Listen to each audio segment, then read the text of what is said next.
Hey, everybody. Welcome. It's Thursday. Will, my favorite Will. How are we today, sir? Did you know in the Renaissance, I probably told this anecdote before, but will was slang for both sets of genitalia and for the act of coupling. So you could literally will your will into a will, or vice versa. And that's all it was. Well, glory be to that person that invented the will.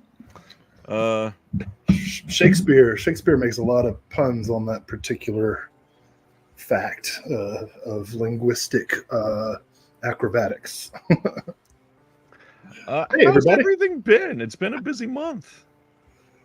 Ugh. Yeah. Yeah, man.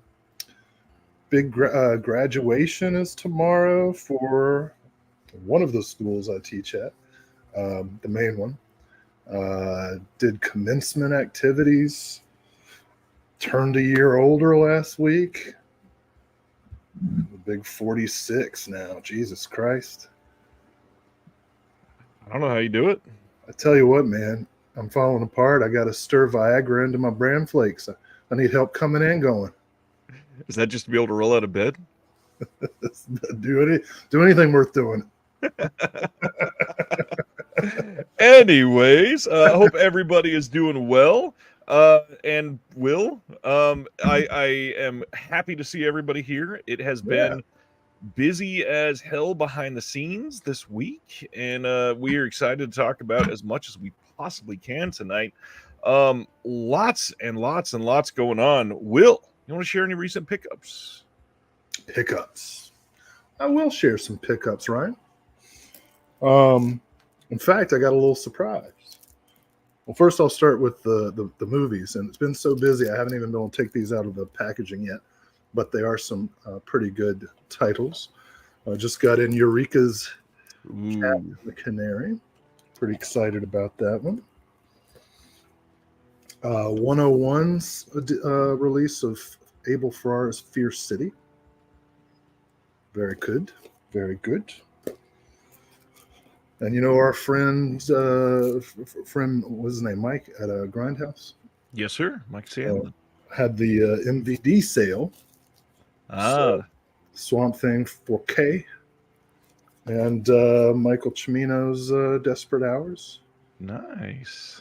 That was a blind one, just because it was Michael Cimino. See, Cimino or Cimino? I think it's Cimino. It should be Cimino, but things get anglicized.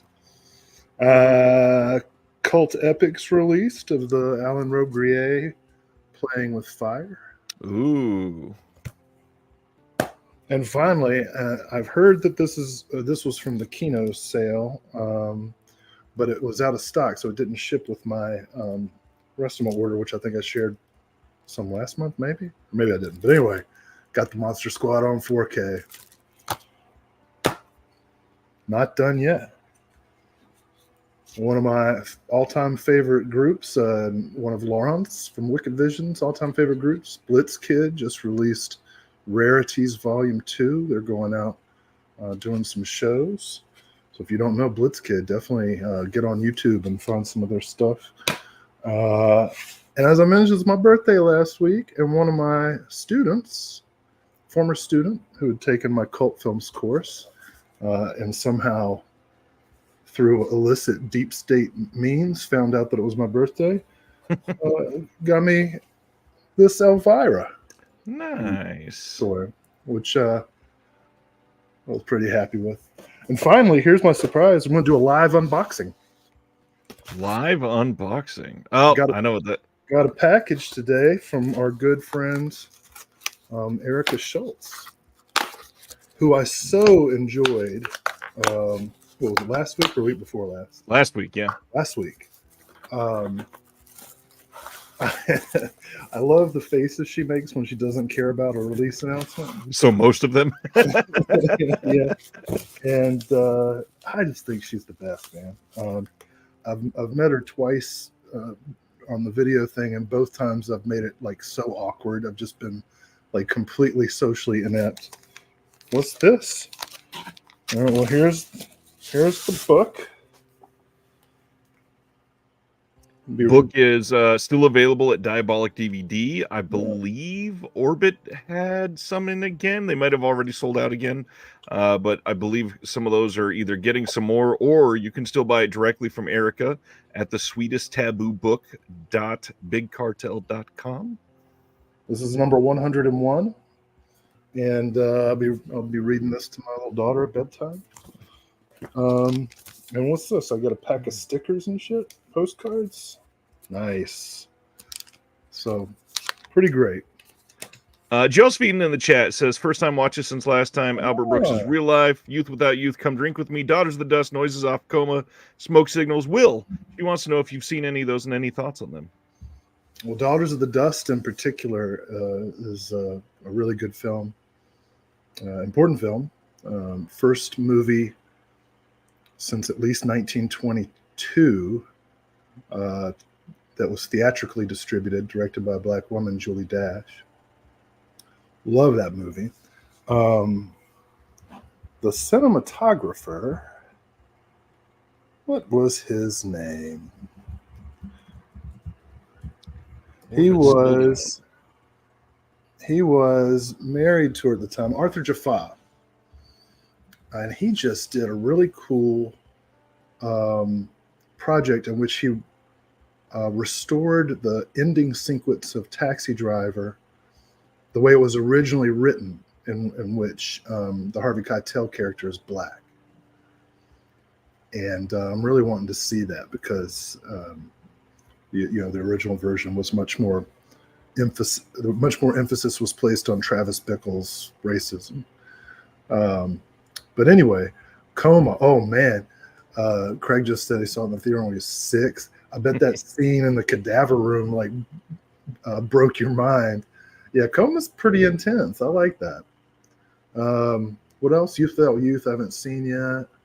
Come Drink with Me. Super important. Yeah. Beautiful movie. Yeah. Oh, I haven't seen that in forever. That's on is it on Criterion? Arrow. Oh yes. I'm picturing the cover in my head now. They're on my list. So yeah, those are my pickups. How about you, my friend? I got a few since we're talking about Erica right now. I also noticed last week that Lance, Erica's partner in crime on Unsung Horrors, was reminding people that his big cartel store existed, and I totally forgot and meant to get stuff earlier. So I got some Unsung Horrors swag for the house. This is a magnet, not a sticker. And then the main reason that we were celebrating last week and he was pimping it out was the John Waters pin. Nice. There's the best view. And then he's a great designer. Here's one of his stickers. This thing is gorgeous, so I had to get all of it. And came super fast. Loved it. MVD, since you showed a couple of MVD things, brand new in from MVD, new MVD Rewind titles, Hardware Wars and Sabotage. I still can't believe we have an HD release of Hardware Wars. This is wild. Have you seen Hardware Wars before? No, I haven't. It is silly. I still have the VHS here, and I have a Blu-ray. That's weird. The other thing, finally got in some contributor copies of these 3 beautiful pieces from TerraVision, one of which features Dr. Dodson prominently, one of which features my silly voice a little bit, and then one of which I worked together with Sean to make a visual essay. All 3 of these are really, really full of immense pride at this point. This was a really fun cycle of things to go through, and I'm very happy to be able to have them here in my hand. TerraVision is killing it right now. We're going to talk about them now, if we'd like. We got some recent announcements for TerraVision that Someone's Favorite Productions is on it quite prominently, and Will wasn't here to be able to talk about it. So why don't we bring those up and share some inside stories if we can? Oh yeah. So first one, Old Kung Fu Master. Will, it was not a super deep part of this one, but me and Sean Williams from the Food for Thought podcast, we did another visual essay, kind of like we did for Game of Killers. Any thoughts on that visual essay or anything about Old Kung Fu Master? It's okay. All right. No, it was great. So yeah, my contribution was just giving some suggestions to the script. I thought it turned out great. The footage that you all pulled and the pacing of it, I really enjoyed watching. Yeah. So How about Papatopoulos? You want to talk about Papatopoulos? Let's talk about Papatopoulos. Well, that was really cool because I got to interview a colleague, Roderick Bustier, who is connected with the Women's Gender and Sexuality Studies Department. And Dr. Rod, as I call him, consented to give a lecture about Wynorski's films and their kind of significance as art. And so we got that lecture, and I thought it turned out pretty well. It might be one of our most professional pieces so far. Mm-hmm. Yep, definitely. It's rather entertaining, and I think people are going to love it. Yeah, it's a very entertaining lecture. How do you feel about the entire Papatopoulos package? I have to say, so far, my favorite bit of feedback about that particular visual essay is on the TerraVision release stream when you mentioned it, and Brad said that he showed it to Brad Henderson said he showed it to the director of Papatopoulos, and he was like, "What is this supposed to be?" And Brad was like, "No, it's funny," and the response of the director was, "Okay, whatever."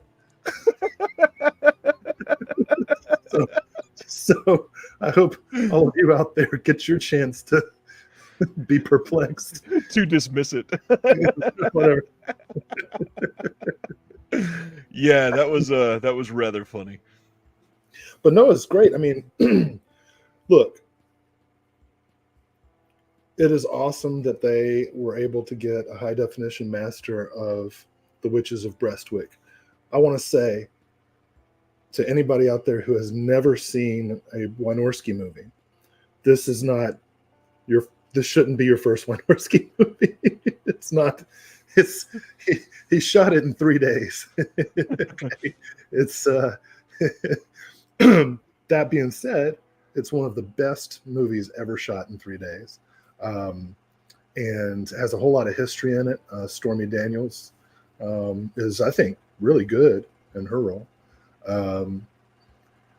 But the documentary itself, Papatopoulos, is a really great introduction to Wynorski as a character, as a filmmaker, as a cantankerous guy, as a guy who can be serious and demanding and abrasive, but also a guy who can be really funny and silly and just make really entertaining movies. And I'm most excited about the fact that they got a work print of the documentary that's like 2 hours long. That's never been seen. Yeah. So the edited documentary is like 78, maybe 80 minutes. I don't even think it hits 80. So this is going to be kind of amazing. And I mean, it's 78 minutes with about 5 minutes of padded credits, as are typical of Wynorski movies. So yeah, I'm very enthusiastic about this. To be able to work in any way on anything connected to Jim Wynorski is obviously a dream come true. I was thrilled that we got this one, and I think it turned out excellent. But I think the biggest title on the screen for us, which is pretty formative for our being. Why don't you tell the people why Nail Gun Massacre is so important there, Will? Hold on, I've got to type Ghoulies 4K into the chat for Jack. I want it. Oh, I'm signed in as you. Oh, I can type anything I want in the chat, and it's you. What'd you ask? Tell us why the Nail Gun Massacre is so important. Okay. So that was actually the very first audio commentary we recorded together, right? Yes, sir. And we recorded it at about 10 a.m. on a Sunday. And at about 1 p.m. that Sunday. I had to drive to work. I had to work on a Sunday, like freaking surf. I called you on my way to work, and I was like, "We got to redo it." And you were very resistant. I was. And I was like, no, we have to redo it. That was terrible. And to your credit, Ryan, you agreed. Not only did you agree to redo it, but you agreed to redo it. For some reason, you were insistent that we had to get it done like that day. This was like almost 6 months ago. Yep. But so you agreed to redo it. We redid it. It was like 9 p.m. your time, 10 o'clock my time. And it was much better. So you're getting the much better version.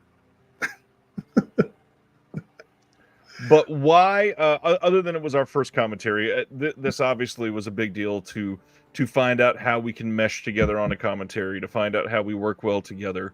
Yeah. And literally, Will is not kidding here. That commentary was recorded more than 6 months ago. Literally. Yeah. It's a big deal for us, and it meant a lot. And I mean, apart from the someone's favorite stuff, I've been working behind the scenes on Nail Gun a lot. I mean, I did the interviews as well, and it's so wild. Like in my random everyday life, I have Rocky Patterson, who plays the cool doc in the jean jacket in this movie. He just randomly calls me like once every couple weeks just to check in on me, and I'm like, Rocky, you're like 78, and this is amazing. Thank you for doing this. You're part of the Nail Gun family. Yeah, I think that's the really cool thing, is that the reason we had to rush and get it done at the time is because originally the release was going to have all the special features from every release Yep.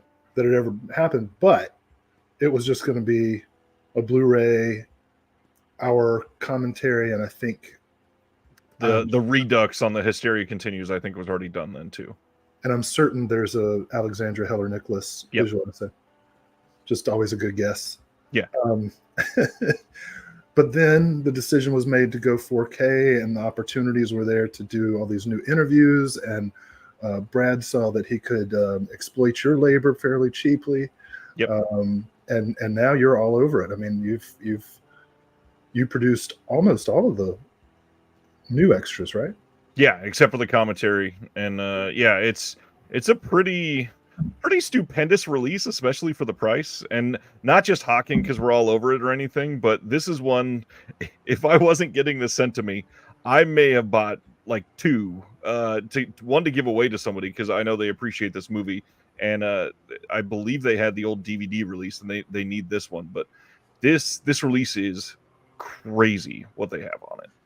Okay, I got to pause here because I just noticed that Stan Geezy said he was on the set of Dinosaur Island. And Stan, you're going to need to give some deets. Dinosaur Island, of course, one of the great formative films in Jim Wynorski's early career. But anyway, back to Nail Gun. Yeah, I don't get it. Nail Gun Massacre is generally, I would say that's not a movie for me, but I do really appreciate it, and I find it entertaining as a true piece of outsider art. And researching it and working on it and actually having to think about it deeply enough to record a commentary, like an actual thoughtful commentary that analyzes the movie, as opposed to some other commentaries. Something that makes fun of it the whole time. Yeah. Not that I'm naming any of those, but really made me appreciate it and enjoy it more. And I'm constantly astounded at the kind of cult love for it. I'm really excited that among the archival features is the Joe Bob Briggs Q&A from Texas Frightmare from what year was that? 2006. Yeah, I think it's an old one. It's really cool to be able to like touch base with the cast and crew, like 2 decades after the movie was made, and then 2 decades after that. Yeah. Because how could any of them have thought the film would have any kind of life? You know. And now there's people asking for this release to be at Texas Frightmare 2024, which I'm not saying this is happening next year or anything, but next year is the 40-year anniversary of Nail Gun. I mean, we might be able to get some sort of a thing going where we get some people to show up for another Q&A. That would be fun. I'll take a free flight. Yeah, so it's such an honor to be on this film at this time, and to have that be our first experience, and me making you do everything over. Yeah, that's not the only commentary we've recorded twice. Dustin wants you to do a commentary for Mandy when it gets a new upgraded edition. You know what? I would do that. And I would treat it with respect. Humboldt Whore Honey is asking what's on my shirt. It's the Severin Halloween pumpkin shirt. Nice. What are you wearing tonight, Will? Oh, I got the classic logo Blitz Kid. They've been around since 1996, and this was their original logo tee. I first met them in 1999. I think I've told this story before, haven't I? I think so. I met them New Year's Eve, drinking Mad Dog 2020 Orange, and wrote up a contract in pencil on a napkin to pay them $500 to play it for my college radio station. And they did, and they got paid. And that started a relationship, because I ran a punk rock club in Kentucky for like 4 years. And I shouldn't say I ran it, I facilitated, because I had access to the space and worked with a bunch of young people there to do it. And Blitz Kid became kind of a favorite. And that was in their early years. And then they went on, they signed to like Nuclear Blast, and got real big in Europe. That's where Laurent got into them. And they're doing some reunion shows this year. And I mention this because I think I can say this. I'm going to be interviewing Argyle Goolsby from Blitz Kid for an upcoming release from a label to be named at the appropriate time. Which is such an interesting connection to make for one of these releases. I love it, and can't wait to see it. I should say they're a horror punk band and very steeped in horror movie imagery. Very, very fun. Speaking of horror, what have you been watching recently? You know what? I knew you were going to ask that question because you ask it every month. And not much, man. This month has been crazy. I watched a movie that I think we'll be talking about in a minute, Right Hand of the Devil, a couple times. I got home late so many days this month, or in April, that when you feel like you can watch a show but not a movie. Yep. So I ended up watching a show that my wife and I went out to dinner at a fancy restaurant. We do it every couple of months, to keep things alive. And there was an incredibly obnoxious extended family next to us, like 10 or 12 people. And Jesus Christ, the shit they were talking about was weird. Well, one of them started talking about this show on Amazon Prime that they liked. And I was like, I got to see what this is. And okay, so forget about the family. They're irrelevant. It's just how I heard the name of the show. It's called Deadlock, LOCH. It's a Australian lesbian rural comedy crime show, murder mystery show. And it's really funny. The title makes more sense now. I was confused when you said rural, and I was like, Deadlock? Now it makes sense. Yeah, it's set in Tasmania. Yeah, so I recommend it. There's only one season. So I got through all of that, and let's see. I watched for the first time, this is an older Vinegar Syndrome release, Demonoid. This is a good movie. Demonoid, one of the truly bonkers possessed evil hand movies with Samantha Eggar. It's quite a bit of fun. I enjoyed Demonoid. I just started but haven't finished yet the longer alternate cut, which is fairly different. Macabre is the original title. So I recommend Demonoid to anybody out there who hasn't seen it. And I know Stan and probably many others will throw up a little bit in their mouths when I say this, but mainly I've been watching NBA playoffs. I like basketball. Well, you already mentioned it. Before I get into mine, why don't we discuss this release that's about to drop? Yeah. Oh, am I going to keep going? Yeah, why not? So this is for Film Masters, and we previously contributed a short kind of talking head documentary about Jack Arnold to their release of The Swiss Conspiracy. And so they had us do a short video essay for the bonus film on this release, Right Hand of the Devil, which was written, produced, directed by, stars, edited, location managed, hairdressing by the bit player actor Aram Kacher, who's a Turkish actor and hairdresser and artist.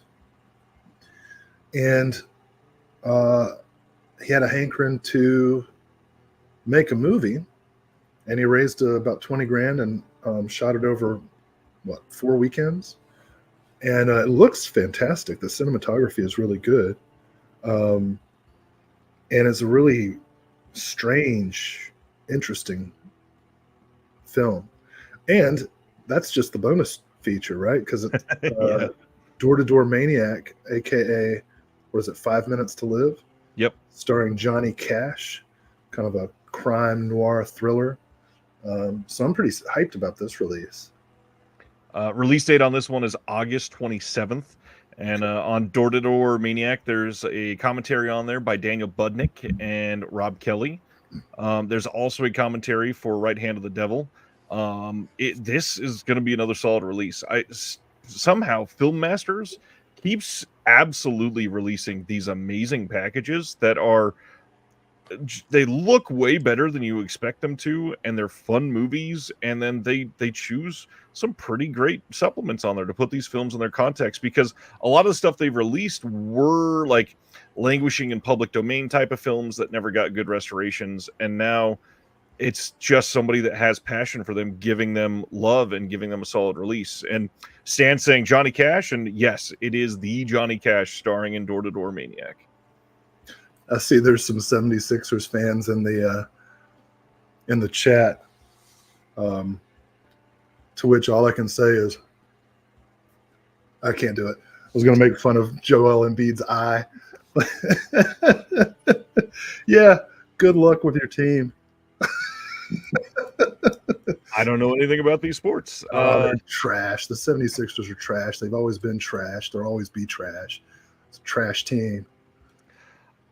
All right. Recent watches for me. My big thing this week is last Sunday. We got the Patreon together in the Discord, and we all watched Mute Witness together. Nice. And Mute Witness is a damn good movie. I am very, very happy that Arrow is giving this the 4K treatment soon. I really hope people check it out, because it is just a well-crafted film with some amazing plot points that don't go the way that you expect them to. But the biggest thing, like the lighting and the shadow play in Mute Witness is so much better than its budget would tell you that it would be. The movie is, it's one of those movies that is going to keep you like darting your eyes all around every single shot to go like, where is it? And I don't want to say too much if you've never seen it, but man, Mute Witness was so much fun to watch as a group. Everybody hanging out, it's a good time. If you want to get in on it, we watch a movie a month together in the Patreon. Sign up at the link below. So in addition to being super intense, especially that first sequence, right? Yeah. But once it got going, was it not hilarious? Oh, there was a lot of comedy in it. So funny. I realized that I cannot be talking trash about NBA teams as disconnected, so I'm going to open another computer up specifically so that I can make fun of the Knicks, the 76ers, and especially the Bucks, who went down gimpy tonight and are out of the playoffs. Celtics are going to win. The other thing I watched this week, just getting away from the sports. Sorry. Monday night, I watched with my mom and my wife. We watched Slashers, the TerraVision release of Slashers. Cool. Finally got that in this week. And that movie is, again, kind of like Mute Witness, way better than I expected the budget for that movie to make a movie. And yeah, fun movie. Game show, basically. About surviving overnight, and yeah, it was really well made. Very happy with it. I thought that it was fun. Kept you on your toes. All the stuff that you are expecting to happen doesn't necessarily happen, and it's just like a wonderful release. Tons of extras on that thing. It is well worth your money on that. I am shocked that it is as chock full as it was. It's basically everything you could want on that film, and if you're going to watch it, watch the extended cut. It's a good like 23 minutes longer than the theatrical cut. Just a fun movie. I think it's really well made. Throws a lot of tropes on its head pretty quickly, and happy with it. Yeah.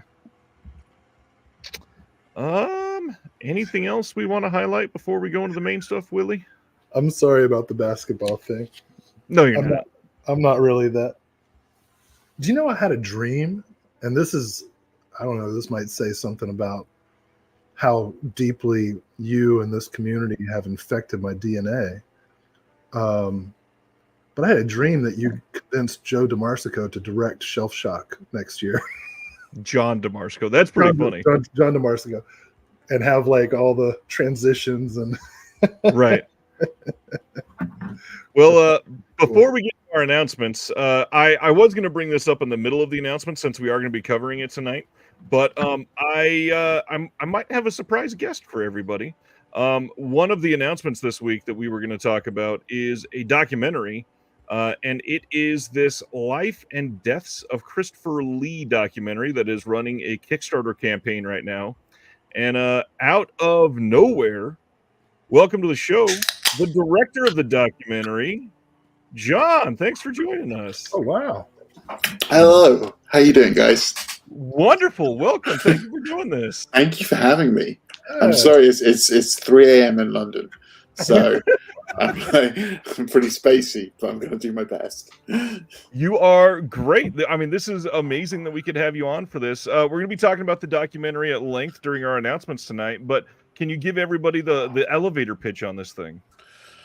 It's the long-awaited for documentary about the life and career of Christopher Lee, which has never really happened, which is insane because, firstly, he's one of the most important screen actors, certainly, that's ever come out of this country.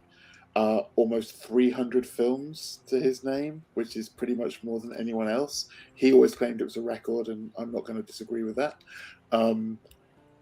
8 decades. He started fighting Errol Flynn in Swashbucklers, and he finished in Lord of the Rings. So an epic career. But what a lot of people don't know is that he had the most amazing life before that as well, before he even became an actor. So yeah, it was time to make that movie. Wow. Amazing. We've got all kinds of questions coming in for you. Let's see. Sibner says, I feel for anyone collecting all of Christopher Lee's work. You all got to be broke at this point.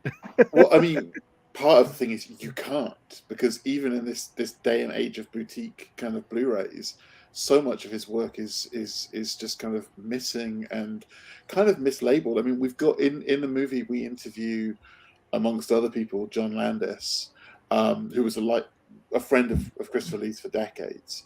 And, you know, one of the points that he makes is for the kind of decade that Christopher Lee was in Europe. I mean, we've got those amazing box sets from, is it Severin? I think it's Yes. Severin who put out those box sets, the Eurocrypt box sets, which are amazing. But that's only about kind of like 10 films, 11 films between them. He was out there for a decade because he could speak Right. fluently about 5 or 6 different languages. So there are loads of films that we don't even know about. I mean, this is what Landis was saying, is that, you know, there are so many, he made so many films in their native language that those haven't really necessarily surfaced yet either. So Wow. yeah, you can't, I mean, to collect his stuff is kind of crazy. I mean, for the purposes of making the film, I think we probably amassed probably about 150, 160 discs, kind of Blu-rays, you know, just for research and to rip to use in the movie. And yeah, you don't even scratch the surface. So some of the questions, Sibner wants to know, John, does this go into his top secret work during World War II at all?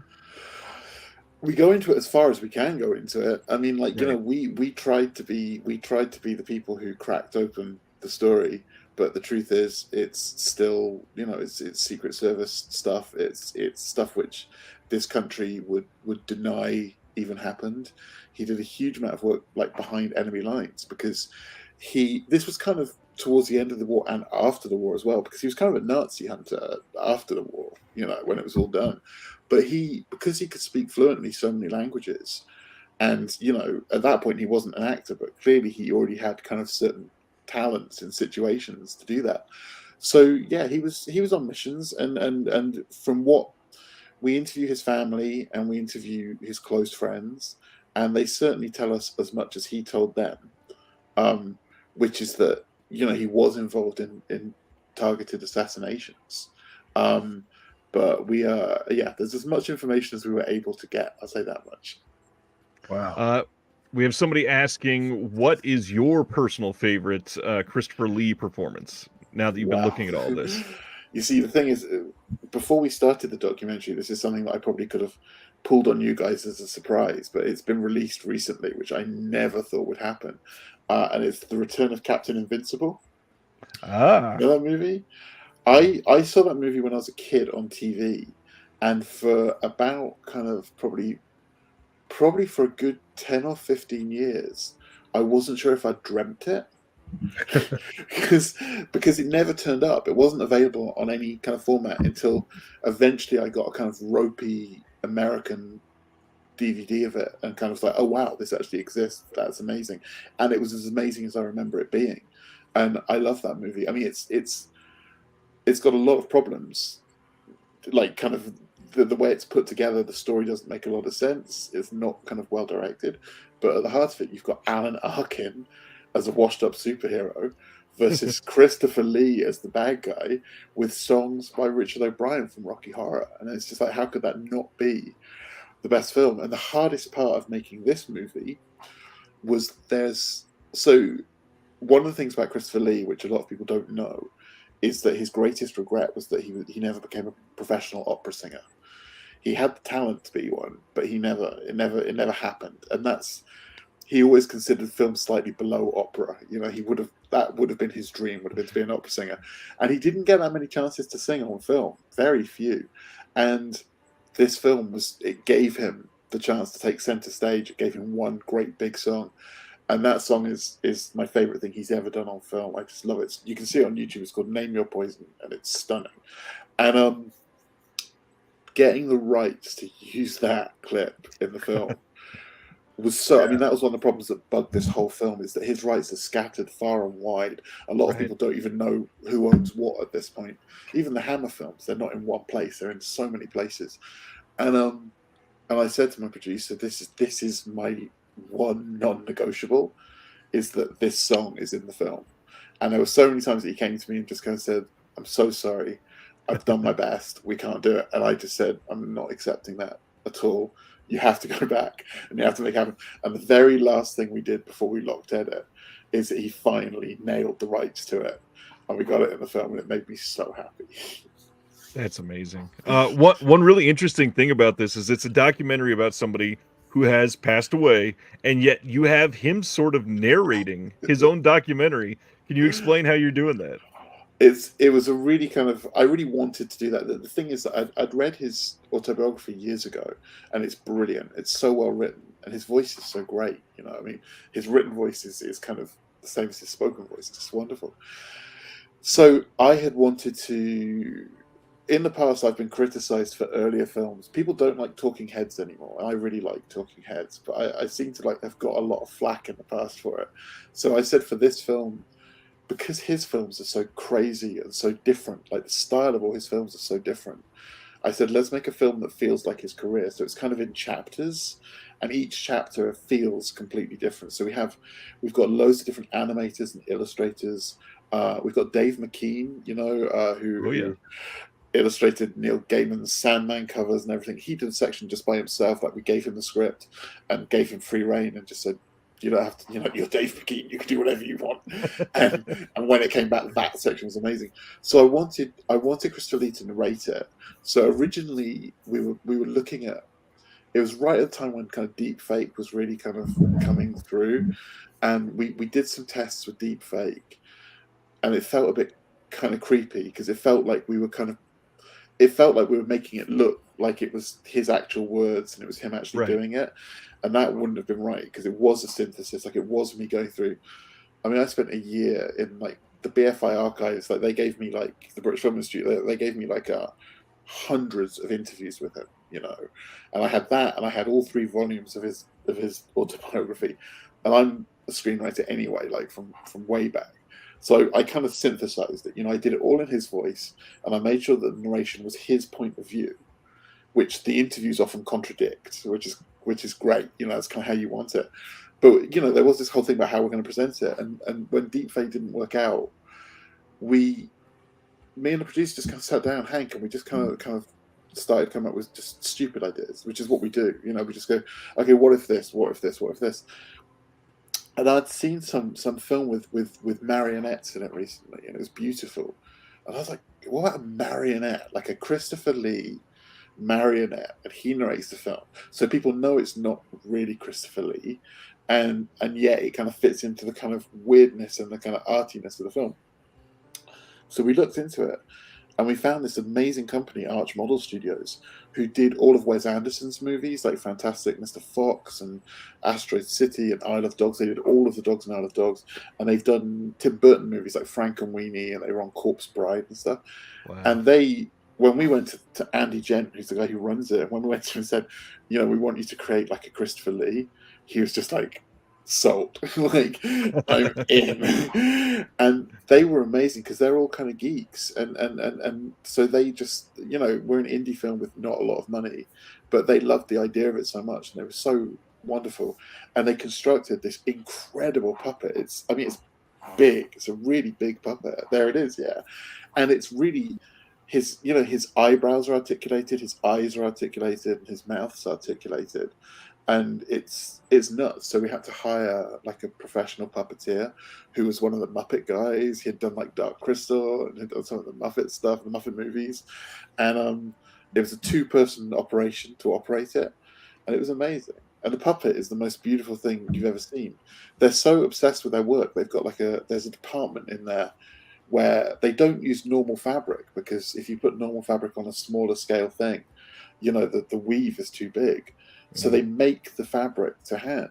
So, you know, we were getting swatches of like herringbone, or, you know, his kind of the kind of clothes that he traditionally wore. And they were like, you know, which gauge of herringbone do you want and stuff, all the way down to his shirt. So yeah, we did that, and then we got Peter Serafinovich, who in this country is a very like loved comedian, and I guess in your country he's best known as the Tick and the voice of Darth Maul. He's in Guardians of the Galaxy and stuff, and he's he's better known in this country as a kind of impressionist kind of comedian. He does really good impersonations of all like the Beatles and all of that kind of thing. And yeah, we got him in to do the voice of Christopher Lee, and he just nails it. It's a really beautiful performance. He is always great on all those panel shows over there. Oh, do you watch all of that stuff? Oh yeah, I watch all that stuff. You know, my wife's American. She's from Texas. She's been here for like 15 years, and there's much she does not understand about British culture. But panel shows is the big thing. She's just like, she really doesn't get it or understand like why that happens. He's amazing on those. Yeah. He's I mean, he's to work with him was just like, it was just magical. We had him in for about 4 sessions, and it's hard work because it's not. It's one thing to do a kind of quick impersonation, which is like satirical, but you know the script is actually pretty weighty. It's dealing with kind of, you know, it's dealing with his actual kind of loves and losses and stuff. So it's a performance, and that's a kind of different thing. And you know, he had to do a lot of work to kind of get into that, to get into character, and kind of sustain that as well. And he was watching him work was incredible, and he's done beautiful work. And a lot of people, we didn't actually want it to kind of feel, we didn't want it to feel like, oh, this is the actual voice of Christopher Lee. We wanted it, and in fact, there's a thing at the very beginning of the film where I show him in the recording studio, so that you get it, so that you get that we're not trying to fake anyone, we're not trying to pretend. Right. But a lot of people see it and they think that it's actually done with the voice of Christopher Lee. It's just beautiful. This is not like typical Kickstarters. This project is done already, so you're just sort of helping get the word out to the rest of the world. Can you share, like, if you back this right now, when you think everything is going to be delivered for everybody? It'll be done by December, easily be done by December. And it's not about getting the word out. It's actually that it's almost impossible to get physical media. Yeah. To get a project like this sold to physical media now, we're all physical media geeks, and it's been driving us nuts that our last 3 projects haven't come out on physical media. And with this one, we just said, you know what, let's just hold on to the rights, and let's just do it ourselves, and let's go straight to the collectors, and just go, we're just going to do a really good collector's edition.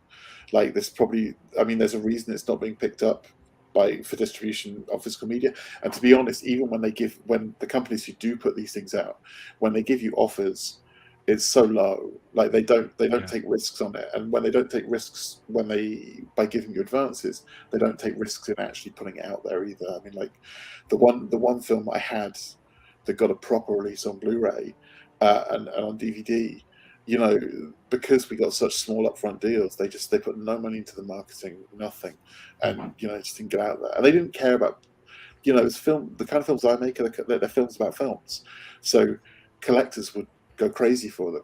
Right. But you know, this time we just said, let's do it ourselves and let's do it really properly, and you know, and we really are. And like the box set, there's a few, you can get the Blu-ray, you can get a deluxe Blu-ray package, and you get a box set, and the box set comes in like a coffin. And the thing that's really special about it is that Arch Model Studios, people I talked about before, they're producing these little death masks of Christopher Lee for it, using the files that they made for the puppet. So you get a kind of Christopher Lee kind of death mask in the box, which is really beautiful. So yeah, that's what it's about. It's about actually getting the Blu-ray made, and we're only going to make as many as, I mean, there'll be some kind of surplus, but we're really going to do a one run of this, and it's going to be for the people who backed it on Kickstarter, and that's how many will be out there. So it'll be ultra limited edition, but it'll be really good. But yeah, it'll all be done. Like, our whole plan is to make sure that everyone's got it by Christmas, because we think it'll be a good Christmas present as well. So amazing. It's all done and dusted. The film is completely finished. For some reason, it's already shown in Australia, which I didn't see coming. It's not coming out in the rest of the world until kind of near Halloween. That people are holding, most of the global distributors are holding it back for that. But yeah, you'll get. I mean, you know, we interviewed John Landis, Joe Dante, Peter Jackson in New Zealand, Harriet Walter, who's a really respected actor. She's in Succession. Really respected actor here, and she was Christopher Lee's niece, and they were very close. So the Blu-ray will have, you know, loads of extra interviews, loads of extra stuff in there, and it'll be something that collectors and people who love Christopher Lee will really value. I think that's what many of us are collecting recently, with him getting so much love over the last few years. It's so good. It's like a golden age. It's such a shame that he's dead, because he would have loved it. You know, he would have loved to have had this stuff resurrected. Yeah. And I mean, those box sets from Severin, those Eurocrypt box sets, I mean, that's just next level. That's something else. And we worked with Jonathan Rigby, who helped on those. He became a consultant on the film, and he's doing an essay for the book, which will be in the box set as well. So it's proper if you're a Christopher Lee fan, you're not going to want to miss this, and you're definitely not going to want to wait for the second market because it's very limited edition. Give me your money. Go to Kickstarter now. Search Christopher Lee. I'm here for your money. Even better, I put the link in the description twice for everybody. It's in the chat. Open it in a new tab. Go check it out. Please consider donating. The amount of work that went into this is insane. There are friends involved. There are lots of people that appreciate the work of Christopher Lee and those that are trying to save the legacy for a lot of this. And just obviously, this was a ton of work. So thank you, John. Man, thank you for having me. This is just it's an absolute thrill to be here. Well, it's middle of the night, so we'll let you get to sleep. Thanks for your time, John. Okay, take care. It's good to see Have a good night, sir. Take care. Bye. See ya. Oh man. Well, That was treat. awesome. Yeah. I was just scrolling through the premiums. They look great. They're incredible looking. So I had no idea that was going to happen, and of course I can't see text very well on the screen. So when he popped up, when he popped up there,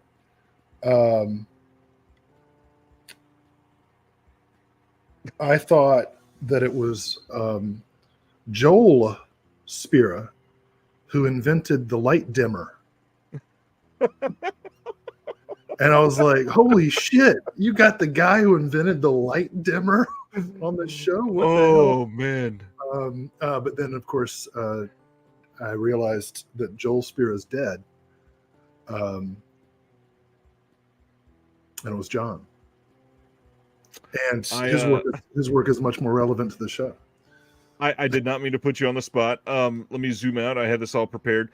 So if you want to take part in this, the price on this, if you want to get at least the Blu-ray, it's 30 pounds. That's for the base Blu-ray. If you want to go up to the deluxe Blu-ray package, it's 60 pounds. And then they have this giant set that is crazy. All comes in a coffin, comes with a death mask and everything. That's 120 pounds, but it is a pretty crazy set for an icon that a lot of us love. So if you are interested, check it out. Don't want to sound like we're hawking it too much, but this is an important life work that doesn't get enough attention put into it, and it's crazy because it's Christopher freaking Lee. Like that's a big deal. And beyond that, this is somebody that's clearly passionate about it and put a ton of work into it. The names involved in the documentary side, he mentioned some of them. Whoops. But just looking at some of these, Peter Jackson has interviewed John Landis, Joe Dante, Harriet Walter, Carolyn Monroe's on there, Jonathan Rigby, who is super deep on the Severance sets and has done a lot of work for it. Consider taking a look and backing it if you're into it. These campaigns are sometimes a little risky, and some people don't love doing them, but it's all done. So there's a lot less risk there because people are, basically just helping with distribution and paying for the physical perks. Yeah, based on the premiums, the price looks really reasonable. And I think somebody already said it, but that something like this is an actual collector's edition. Right. Actually limited edition. Yeah. It's not a special edition, it's a collector's edition. I'm sorry for putting you on the spot, but that was pretty fun. Yeah, so cool. Totally unexpected.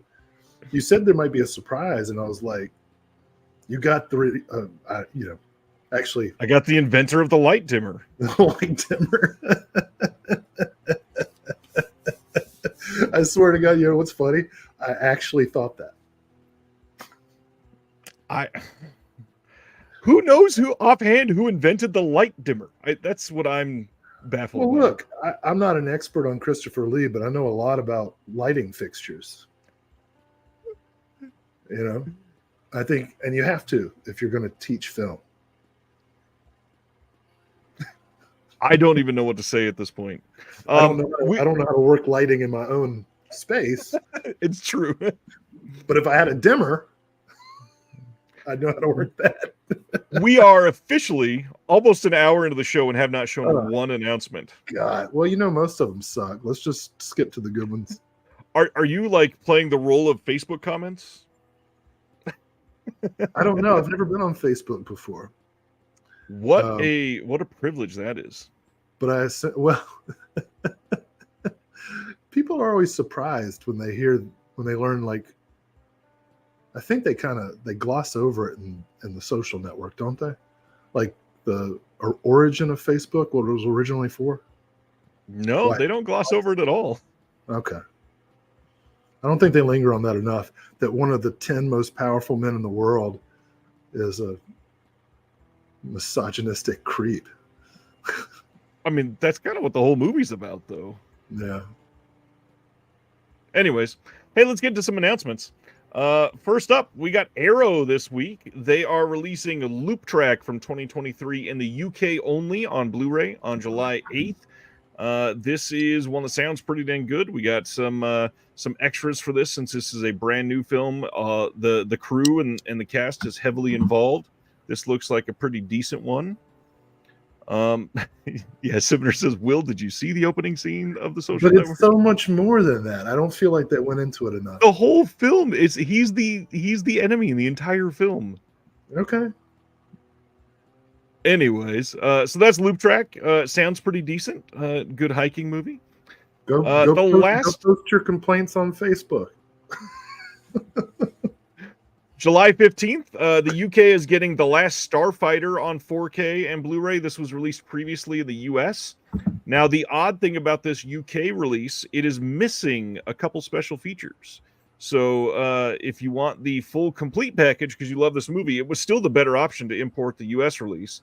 But at least you have an option to get it natively in the UK now. Any thoughts on The Last Starfighter, William?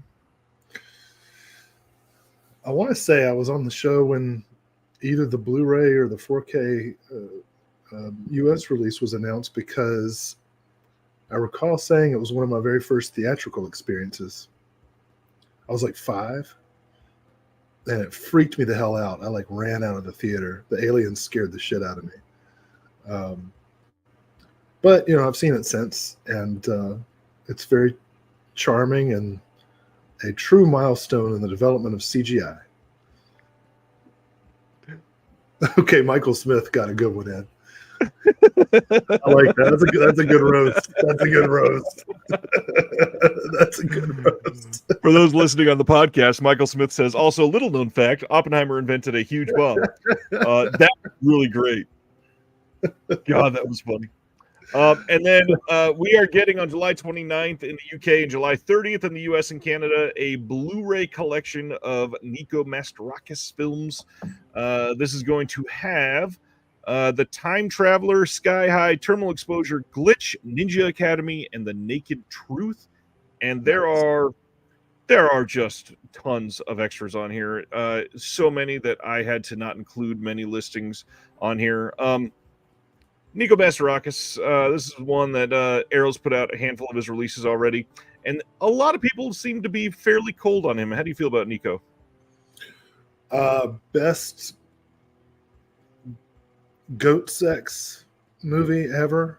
The Island of Death.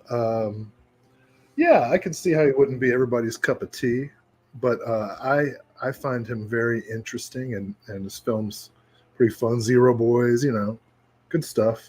.com for Murder, that's hilarious. Yeah. I'll definitely be checking it out. I kind of hope this is the final artwork. I like that it looks like an animated epic. I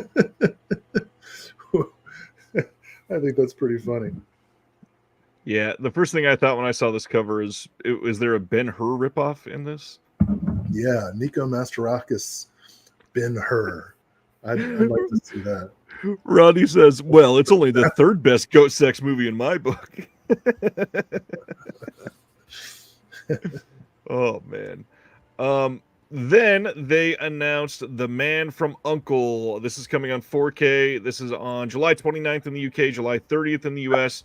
Tons of special features, new audio commentary with Brian Reisman and Max Every, new interview with the co-writer and producer Lionel Wigram, new interview with the actor Luca Calvani, new featurette celebrating the original 60s TV show and its influence on the 2015 movie. with a handful of individuals, some other new featurettes, and of course a collector's booklet by Barry Forshaw. This is a big deal because this is the first title in a brand new Warner deal with Arrow Video, and the implications of that could be quite big. Warner has a massive library of titles that could do very well under boutiques that they are not putting time into. And I really hope people support this so that we do see some flourishment from that. So I got a funny story. Okay.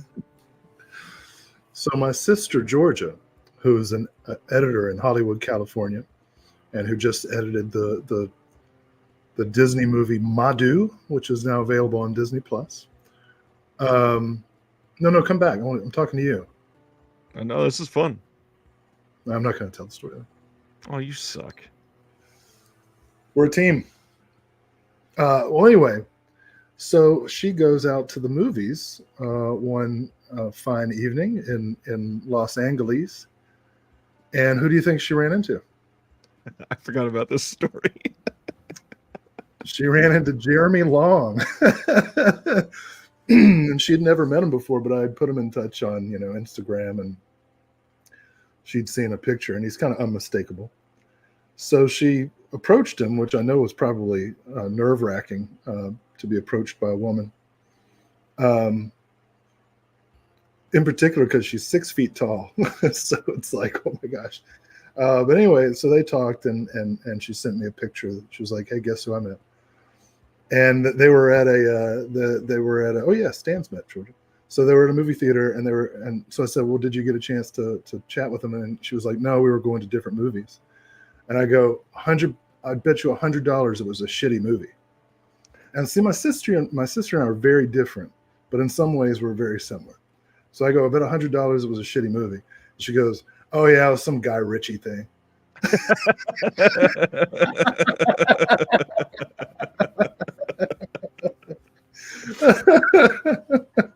Oh man. Well, we got to pause because this one's important for Will. First off, Nicomedes, thank you for the donation, and he wants to highlight this comment. Huge without irony fan of Nico Masterakis, still trying to get Jess Franco. So from one Nico and Franco fan, how do you tell a Nico Masterakis fan to get into Jess Franco? What is the one film that might convince a Nico Masterakis fan to come to the dark side?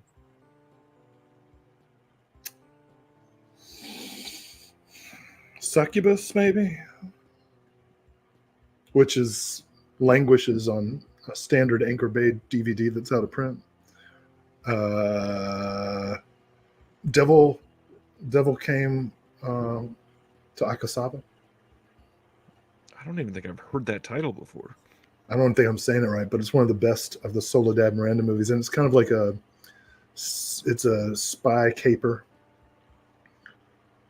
But yeah, I don't know. I definitely like them in very different ways. I don't know that there would be a lot of overlap.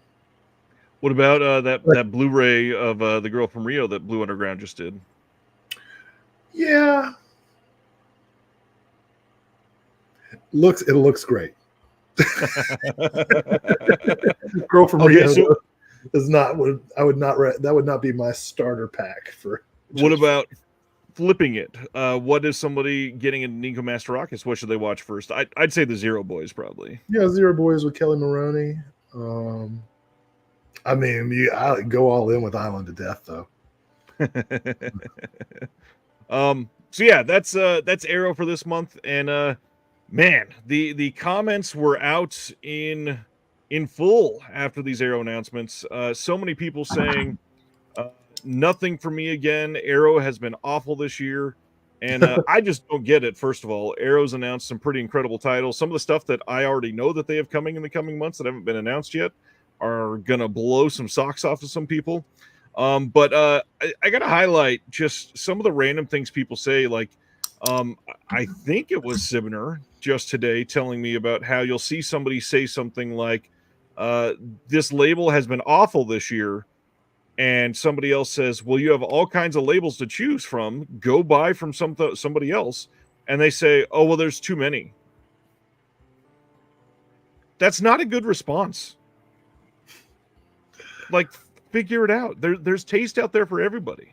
Well, because there's so many, I'm grateful when a month comes and a label has a slate that I don't want.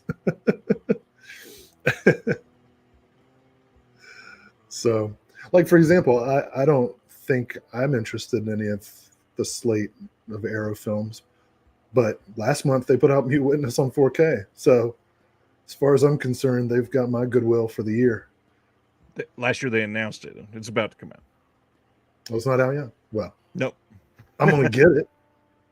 I'm excited for The Man from U.N.C.L.E. because I haven't seen it yet, and I'm glad they're doing it. Carrying right along, though. Oh, I forgot. There is one more Arrow. Howard Hawks, Redline 7000. This is coming July 30th in the U.S. and Canada. No UK. This is the clearly, best release of the month. I was going to say, clearly you want to say something about this one, so tell me about it. Well, it pisses me off that the way they hype it is by saying, oh, this influenced Quentin Tarantino. It's Howard Hawks. You don't need to say anything else. It's Howard Hawks. And it's a Howard Hawks film that's been impossible to get for years. So I'm very excited about it. I've never seen it. I'm totes excited. I will say our friend of the channel, Mr. Howard S. Berger, is thrilled about this, primarily because he has a new visual essay on this. Yeah. About the filmmaker, it's just on the film itself. It's supposed to be great. There's a new interview with the assistant director on this, that new visual essay. Another new visual essay by Kat Ellinger. So I mean, this looks like a pretty big deal sort of release. Yeah, and this is later Hawks, so it's kind of an under appreciated period of his career, you know, because a lot of late career films for longtime studio directors were kind of their weaker films, but that doesn't necessarily mean that they're bad or not worth taking a look at. So I'm very enthusiastic about this release.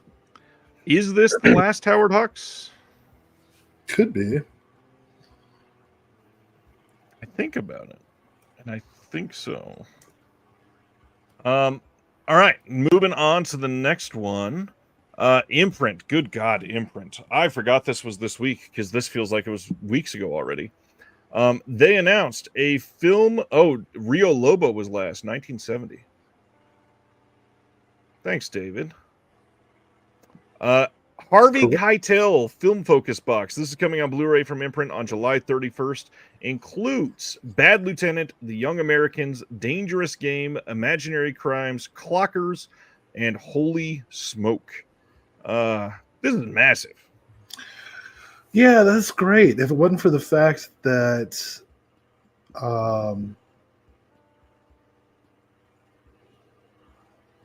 man, yeah, some of these are already available in other editions, like the Bad Lieutenant 4K that's coming out, and Clockers is already out.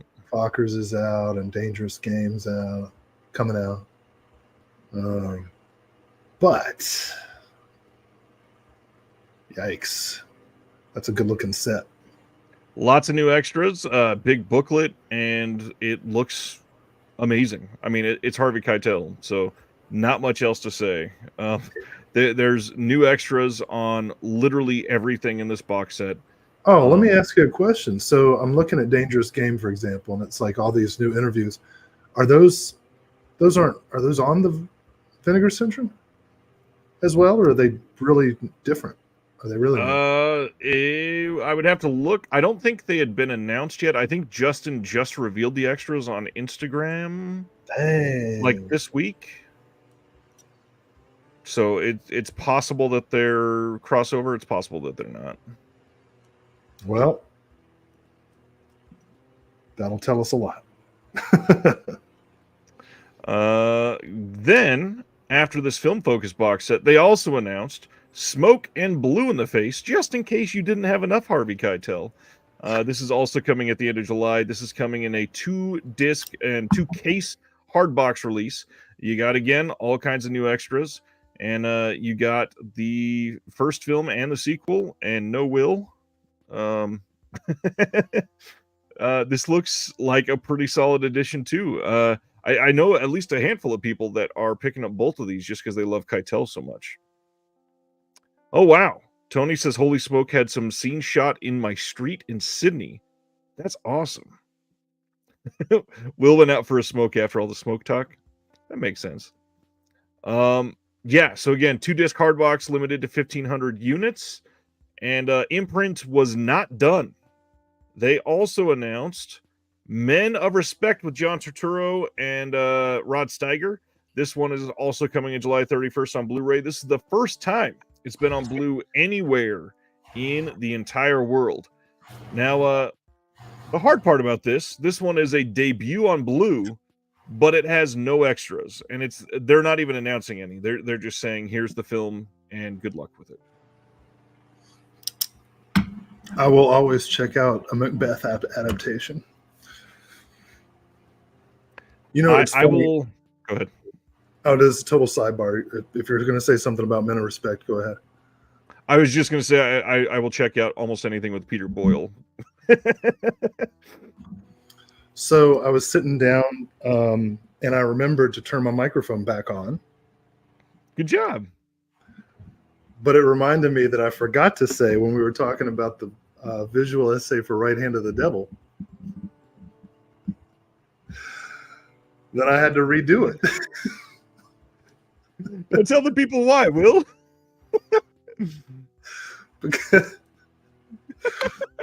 Because I sent Ryan an 11-minute long version of John Cage's 433. You sent me a completely blank audio file and said, get to work. Get to work. And it took me a lot longer than 11 minutes to record that silent track because I kept redoing it. But then I finally finished. I felt so bad letting you know that it was messed up because you would put so much time into it. A couple hours. Imprint also announced 8mm. This one also has a release here in the States, and there's nothing new on this compared to that one. This is going to be the same exact transfer.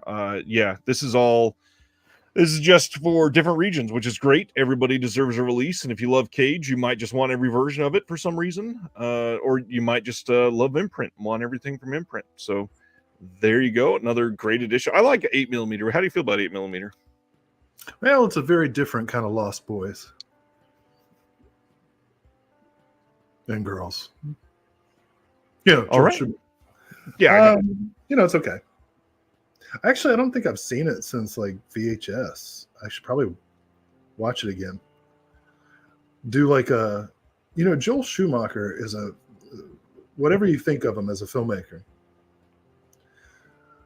If you did like random Joel Schumacher double features, like pulling titles out of a hat, you can get some of the most like jarring juxtapositions, like DC Cab, 8mm. I kind of want to do that. Have like a Joel Schumacher double feature fest. Have Joel Schumacher July, and it's just every single Friday night in July, just random draw out of a hat. Yeah, Batman Forever, 8mm. Just have 8mm as the.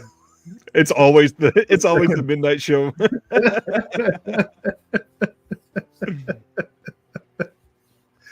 Yeah, I want to see this movie again. I remember it.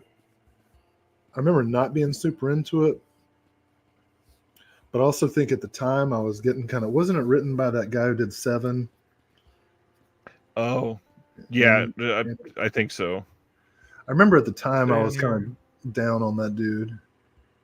Well, and also this is at the end of where like everybody was starting to get kind of turned off by Nick Cage because he was really starting to be everywhere in a lot of these types of films, and people were just kind of like, yes. Nick Cage was not the problem with this movie. I agree. Andrew Kevin Walker, that's his name. So, like, I can't see the screen that I'm looking at, but then I have it on my TV behind me, and I can see that fine. Got these messed up contacts. This is not good for a film guy. I can't see anything. We need to get you quadfocals.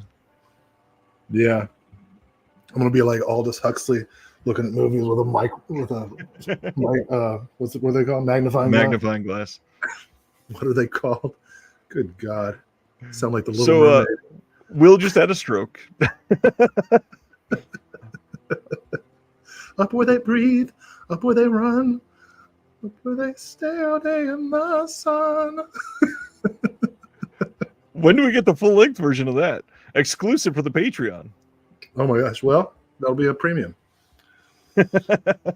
Dodson sings Disney. Dodson does Disney.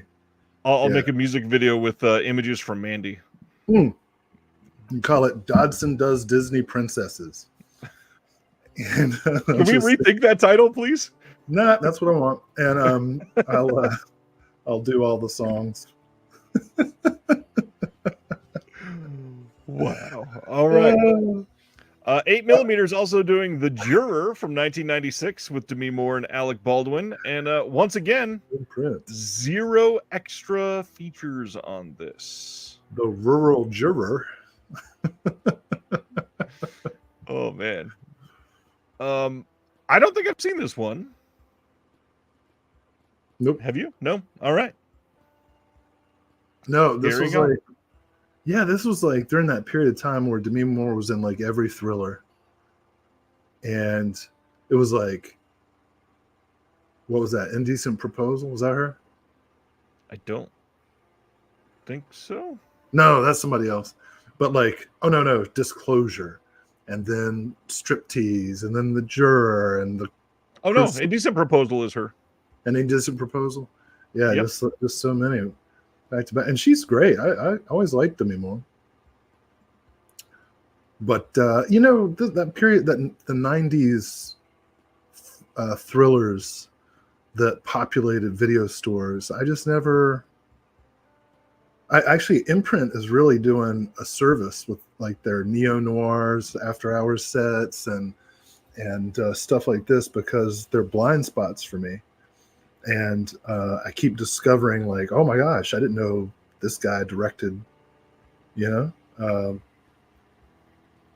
this what looked to me to be a by the numbers thriller.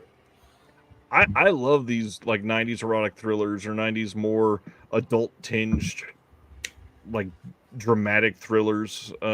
Brian's calling them 90s video store movies. I love them. They're all trash, but they're all amazing. Murder of Crows with Sandra, what's her face? Bernhardt. Bullock. Sandra Bullock says it's Pacula adjacent. That is it for good God, man. For Imprint for this month. But lots of stuff coming from them. Some big titles. This was a big month for them, especially to get all that Keitel all at once. For any other label, that would be enough to say, like, all right, that's enough. But no, they're doing a bunch of other releases too. That's crazy. So much Keitel. And The Juror. I love that as Alec Baldwin is facing legal challenges, we're releasing a film starring him called The Juror. Is he in it too? I think so. Yeah. I can't see the picture. Yeah, that's really sad. Kino announced that they are releasing the Columbo The Return set. This is spanning from 1989 to 2003. This is coming on July 16th. They say more details TBA, but unless they're including all of the extras from the first set that were supposed to be on there, it's probably not going to be a whole lot. That would be appropriate for The Return. It would be. Return of the extras. Yeah, this is cool. You're going to be able to get your full Columbo share. I started watching Columbo. I think I told you last time I watched the first two pilot movies, and now I'm going to start, I guess, the show proper. How do you feel? Well, let me tell you, if I had killed someone and made the perfect murder, I would find him very annoying. Very annoying. Next up, Kino announced that they are releasing film noir The Dark Side of Cinema 20. This is coming with Captain Carey USA, Appointment with Danger, and Make Haste to Live. We got some big names in this, but primarily Alan Ladd is in a couple of these. Stephen McNally. I've not seen any of these. You seen any of these three? No, these are all new to me, which makes the set very attractive. You know, especially when they go on, sale for $22 or whatever. The price point could be appealing at that point. Yeah. I do have a goal of getting all. I think we're up to 21 now, right? They also we're about to show that. Yeah, I have a lot to say about that one, but I have a goal of getting the complete set, just so that I can have it behind me to vex you. All the spines almost identical. Looks like you're lost in a sea of noir, and you're like, that's not even really noir.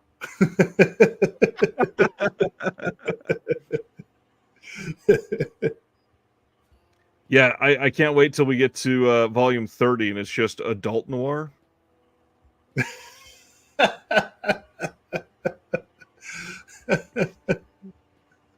Anyways, there'll be a lot of plays on Double Indemnity. They also announced coming soon film noir The Dark Side of Cinema 21. This one has Cloak and Dagger, Shack Out on 101, and Shortcut to Hell. This is a big one. Yes. You got some big names in this. Gary Cooper, Lee Marvin, Robert Alda, Keenan Wynn. Yeah. This is one that people got excited for this weekend. Jimmy C. Don't forget Jimmy C. James Cagney, baby. Yeah, I mean, Cloak and Dagger, Fritz Lang movie. That's all really you need to know. It's not, his top tier, but it's very solid. I haven't seen it since, I was a teenager, so really stoked about that one. But the big title is Shack Out on 101, which is not so much a noir movie as an anti-communist propaganda film with Lee Marvin and Keenan Wynn, and it's a thriller, but it's inexplicably punctuated with humor, and it's like physical humor. Like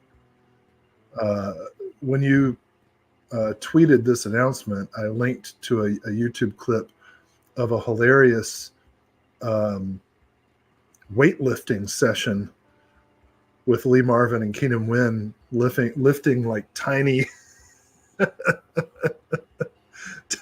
dumbbells, and and it's hilarious. Shack Out on 101 is a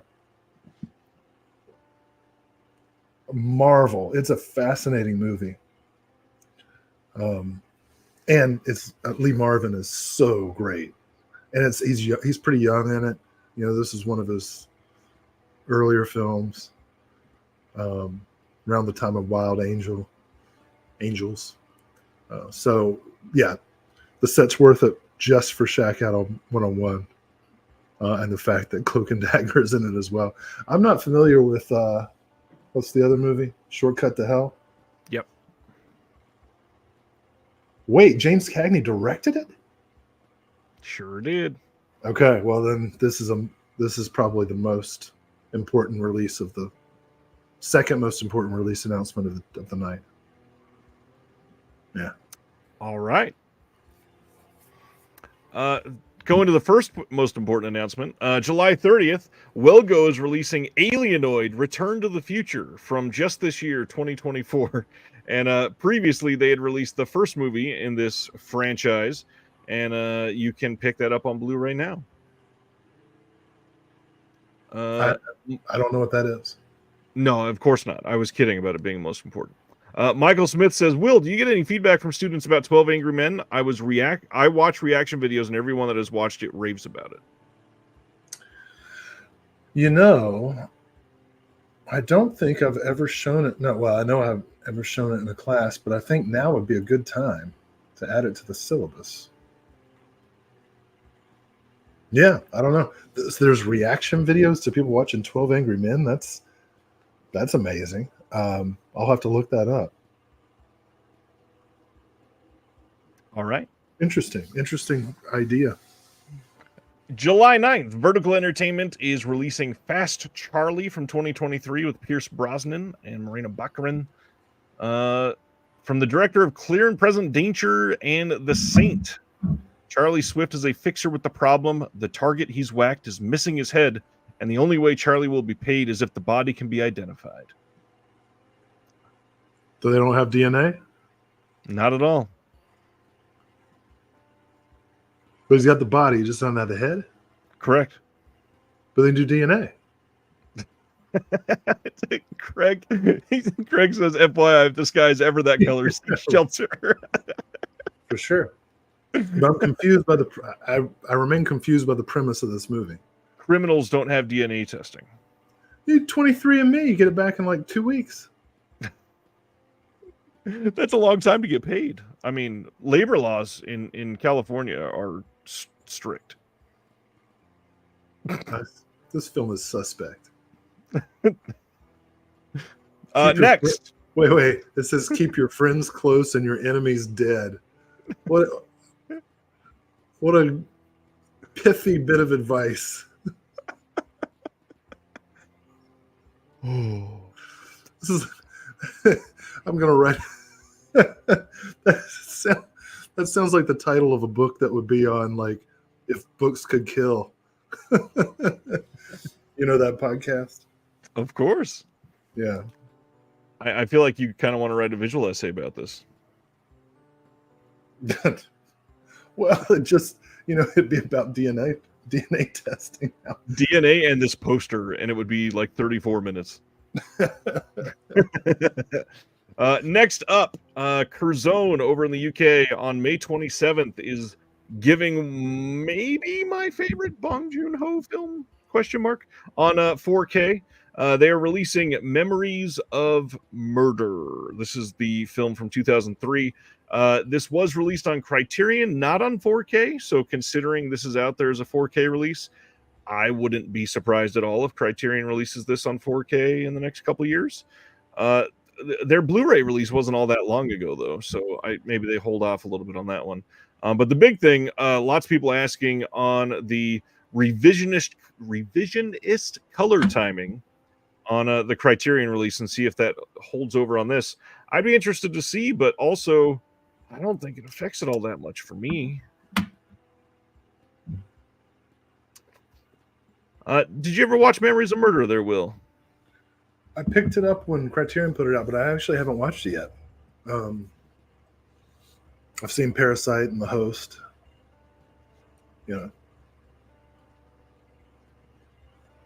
I love both of those. I pretty much love everything he's done, I think.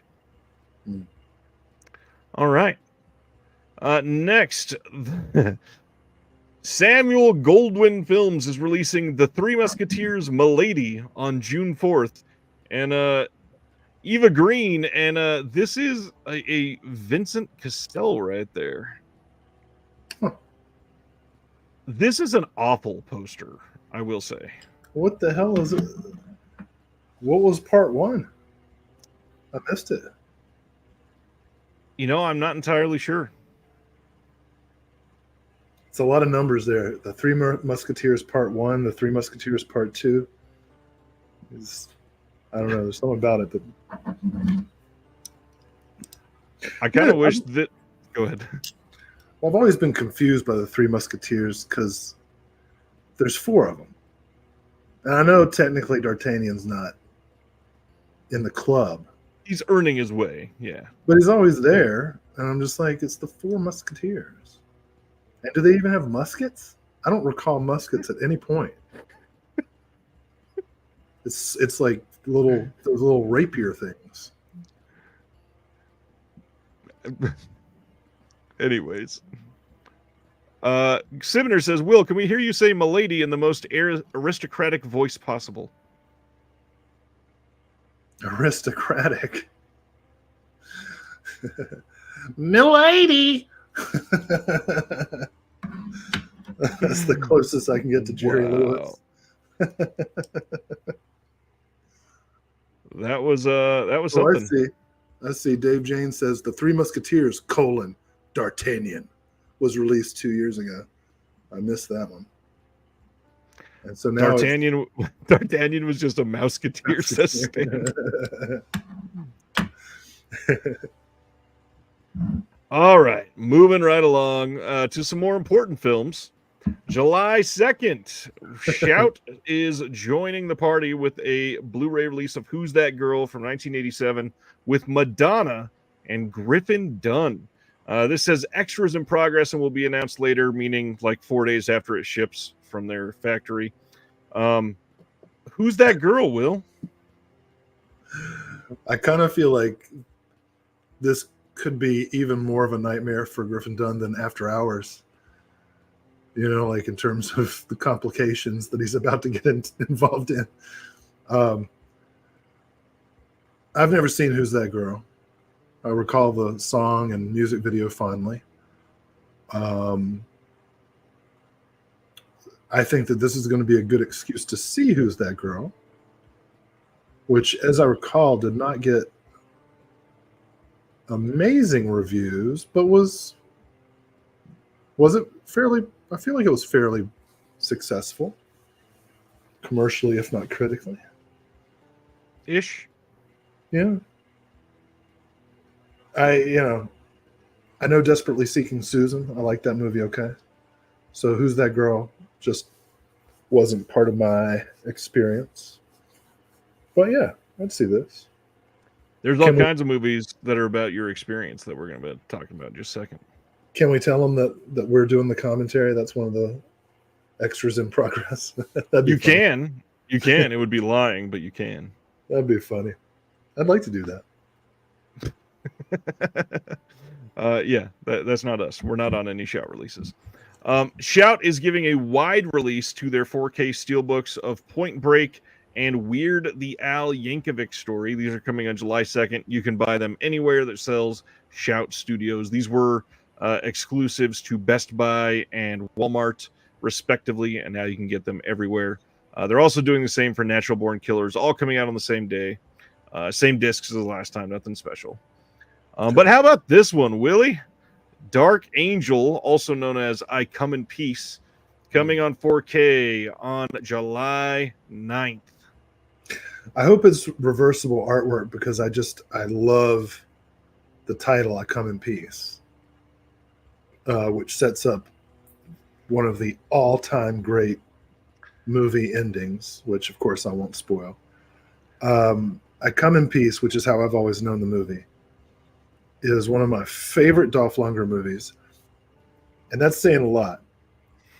I'm the proud owner of 46 Dolph Lundgren movies in my collection. How do you know that offhand? There is a reason I know that, but it's a story. I'll save it for next time. Make a segment for Dolph Lundgren next time, and I'll bring a prop. But anyway, this came out. This is around the time of all of the truly great Dolph Lundgren movies. Showdown in Little Tokyo, the Mark Lester movie, the best Punisher movie, where he fights the Mafia and the Yakuza at the same time with Louis Gossett Jr. And I Come in Peace, not to mention Masters of the Universe. This was a great period for Dolph Lundgren. And this film has the best elevator pitch in the world. Dolph Lundgren fights an alien drug dealer. That's all you need to know. That's all you need to know. He fights an alien drug dealer who can only say one line in English, I come in peace. which, by the way, I believe the title screen used on this release is "I Come in Peace." So it's Good. odd that they go with the title on the front of Dark Angel. Good. And I love the tagline, which, like the Fast Charlie, makes no sense. It's not a close encounter. It's the last. Those two, close and last, are adjectives that have nothing to do with one another. Well, you heard what Ricky Bobby said. If you're not close, you're last. Yeah. Okay, I guess he wrote the tagline. There. Craig asked if I Come in Peace is better than Showdown in Little Tokyo. Good question. Because Showdown in Little Tokyo pairs Dolph Lundgren with the late, great Brandon Lee and Tia Carrera, who is great but not late. And it is fantastic. It has some great fight scenes. It has Brandon Lee looking at a naked Dolph Lundgren and saying, "You have the biggest dick I've ever seen on a man," which is the weirdest thing. I think that all things being equal, I got to give the edge to Showdown in Little Tokyo. But I Come in Peace is right there. It's so fun. And we haven't even talked about this 4K thing because, of course, I've already got the Blu-ray release. Will this upgrade truly be an upgrade, or will it make things waxy? What's going to happen here? It should be a proper 4K restoration.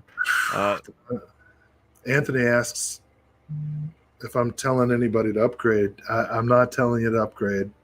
I'm probably gonna. But if you've never seen it, I highly recommend it. This looks like a solid release. Oh my gosh. I just want to say so many lines, but I don't want to ruin the movie for anybody. One thing that's cool is they're not saying extras will be announced later. They did announce there are, the archival extras that they're pulling over, but also a new interview. This is a piece called Go in Pieces, Remembering Dark Angel, with new interviews with cinematographer Mark Irwin, editor Mark Helfrich, actor Brian Benben, and special makeup effects artist Gabriel Bartolos. Okay, well, that's probably enough for someone like me to go ahead and pull the trigger. All right. Y'all, he sucks. He's got this device that sucks people's like pituitary glands or something and uses it to make his drugs. It's awesome. Let's get into what is maybe the most exciting announcement for many people this week. Storytelling from Todd Salons is getting a Blu-ray release from the Shout Select line on July 9th. There's a lot of people, really hoping that this leads to more Salons coming. This is coming with the new 2K scan from the Inner Positive, approved by the cinematographer. We've got a new interview with the cinematographer, Frederick Elms, on the disc, and then a new interview with the composer, Nathan Larson. The alternate censored scene from the theatrical cut of the film is included in the extras. So that looks to be the one.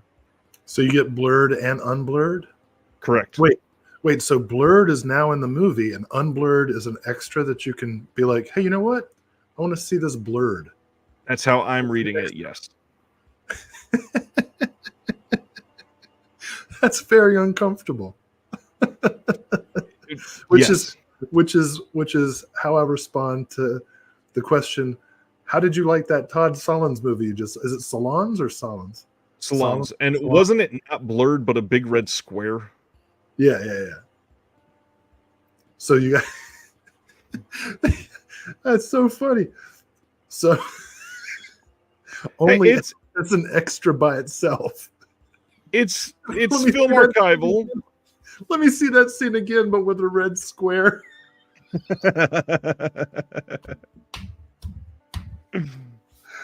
Oh yeah, this is definite. How do you feel about the Salons oeuvre? Are you thinking that we might get more now, or how do you feel about this?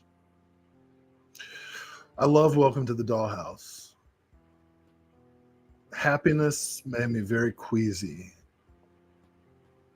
Storytelling, I was like, oh, you know. So I'm about to, and what, Life is Beautiful? That was pretty good. I haven't seen Wiener Dog yet. Is that all of them? If not, it's getting very close. I will say that he gave one of the greatest Conan O'Brien interviews I've ever seen in the late 90s. Definitely worth hopping onto YouTube to find that interview. The way he says chitty chitty bang bang, just the way he says it is the definitive way you should hear the title, Chitty Chitty Bang Bang. Yeah, you know, I think it's about time for me to do a complete chronological rewatch. So if it is true, the rumor that Happiness will be coming out soon, then I'm obviously going to pick up the storytelling. And I recently got the Radiance release of Welcome to the Dollhouse. So, and I've already got the Criterion Life is Beautiful. I just haven't watched it yet. Wait, not Life is Beautiful. That's that fucking Italian movie. Was it Life During Wartime? Is that what it's called? I think so, but I love this community so much. As you talk about this interview, somebody just posted the link to the interview in the Discord. So if you want to look at the interview with Conan O'Brien with Todd Salons, please join the Patreon. This group is so great. Thank you for correcting me on Life During Wartime too. That would be hilarious if somebody was like, "Oh, Life is Beautiful. Let's check that out." And then what is this, Roberto Benigni? It's like, wow, this is really off brand for salons. It's so positive and upbeat. Yeah, this is potentially a big deal. We shall see what happens. But the whole Todd Salons saying that Happiness is coming on Criterion, that's been rumored for quite some time. So hopefully that either comes to fruition or somebody else gets it sooner than later, because there's a lot of people waiting. They put out Romeo and Juliet, so obviously there's not a content issue. Good call there. Just a little child abuse joke. Yeah. Next we move to Ollie G into House, the movie. What a transition that was. Shout is giving this movie the Blu-ray treatment on July 30th, and you get Sacha Baron Cohen as he's supposedly like on the verge of being canceled. Is he? I guess. Like supposedly Rebel Wilson just said something about him being a dick, and then out of nowhere, he and Isla Fisher are breaking up, supposedly because there's more stuff about to be made public about him. I don't know, but. I mean, are we shocked that he's a dick? I mean, I don't know why everybody's like, "Oh, what a surprise!" How many people did you hear say that about him? I don't know. I never think about him. I can tell. You know what's funny though? This movie. So my dissertation, which is a really fun read. But my dissertation is actually not in film studies. It was on neurological memory and its applications to language acquisition. I know everybody's like super excited about what's going to come next. Well, anyway, I used extensively a researcher in synesthesia. Synesthesia, where your senses kind of mix up and you like your colors and stuff like that. Well, the researcher that I used is named Simon Baron Cohen. And I remember when the Borat movie came out, I was like, wow, that's Sacha Baron Cohen. This is Simon Baron Cohen. Wouldn't that be funny if they were brothers? And they are. Wait, seriously? Yeah. He's one of the top researchers on synesthesia, neurological what disorder. Simon Baron Cohen. Oh, wait, not brother, cousin. Sorry, cousin. Sorry, Simon. Simon, if you're watching, my bad, dude. I mean, still, Wild. Cousin, yeah. Let me make sure that's corrected on the podcast, not brother, cousin. But yeah, they're cousins. So there's I that. don't. Yeah, I mean, I've seen Ali G, and I don't really get it. Like, I don't know how anybody could be pranked by that.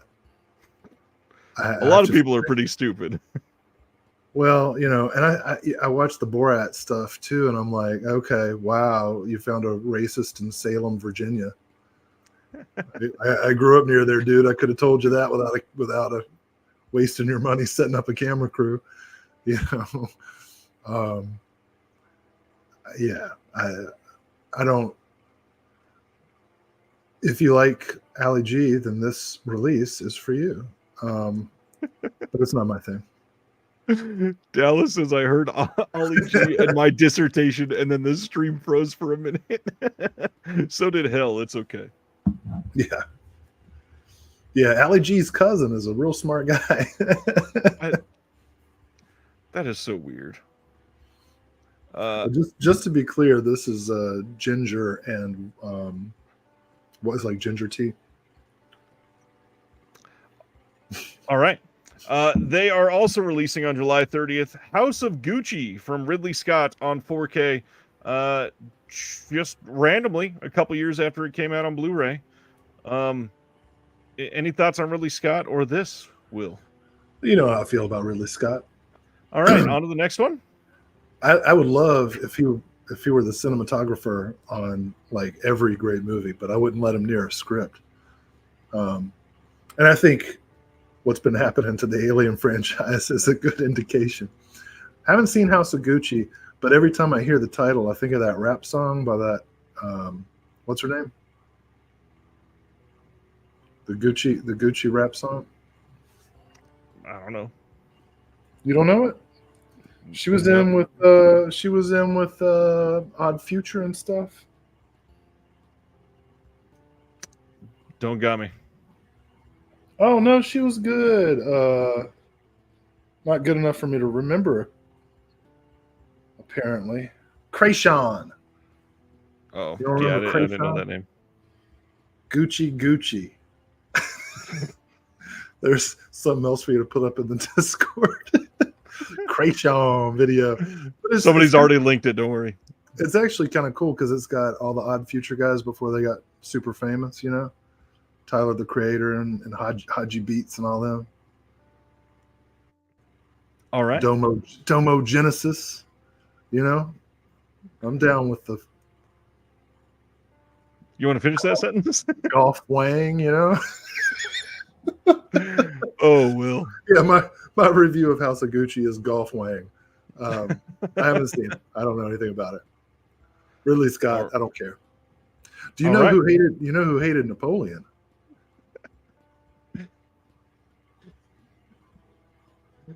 Go ahead, Will. That Succession guy who also hated the Bible. You know what I'm talking about? Not even a little bit. What's his name? Brian Cox or something? Oh, yes. Brian Cox is in that. Yeah, he said that Napoleon was dreadful. Didn't he? Oh, I don't know. Pretty sure. This is a weird tangent. All right. We're talking about Ridley Scott. I get it. Hey, how about Phantoms? And all kinds of jokes about Ben Affleck coming in the comments. July 16th, Shout, as part of the Scream Factory line, is releasing Phantoms on 4K. This is their first release of this, so it's not a 4K upgrade.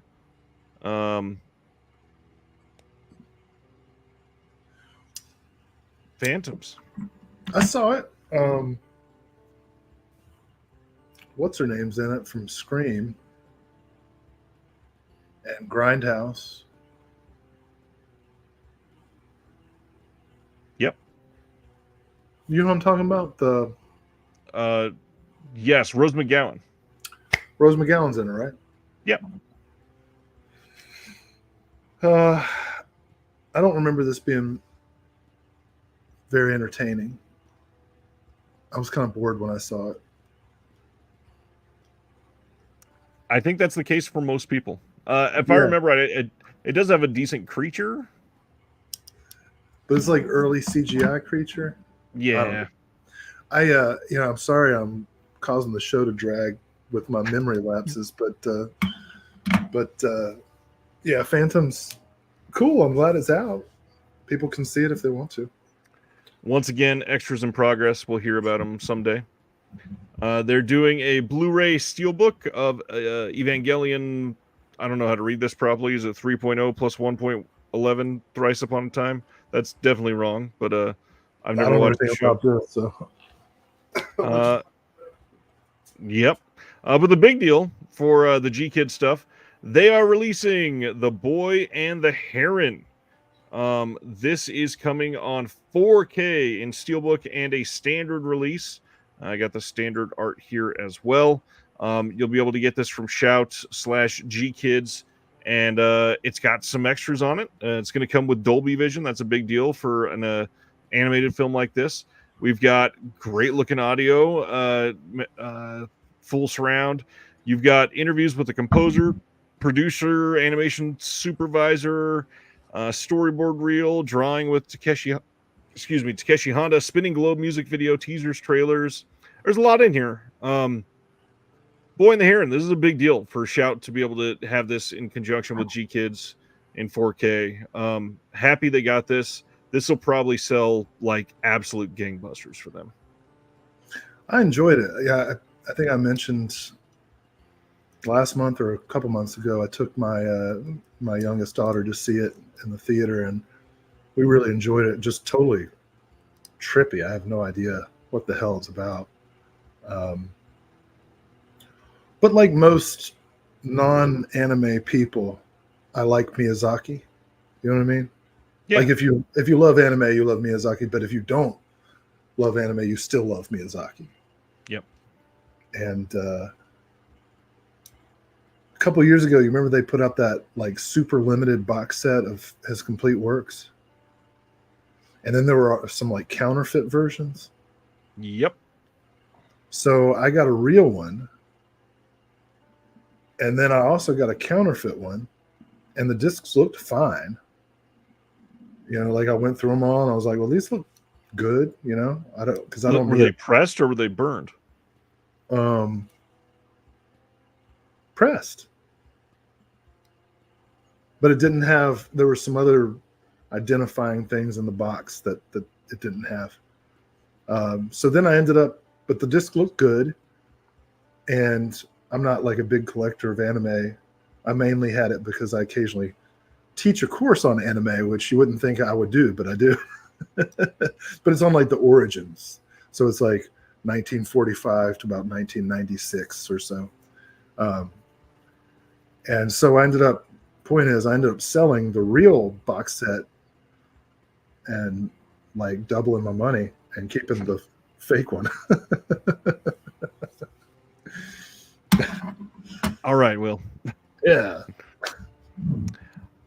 So next we are away from Shout, and tomorrow pre-orders begin at 12 p.m. Eastern for the next Air 4444 bundle.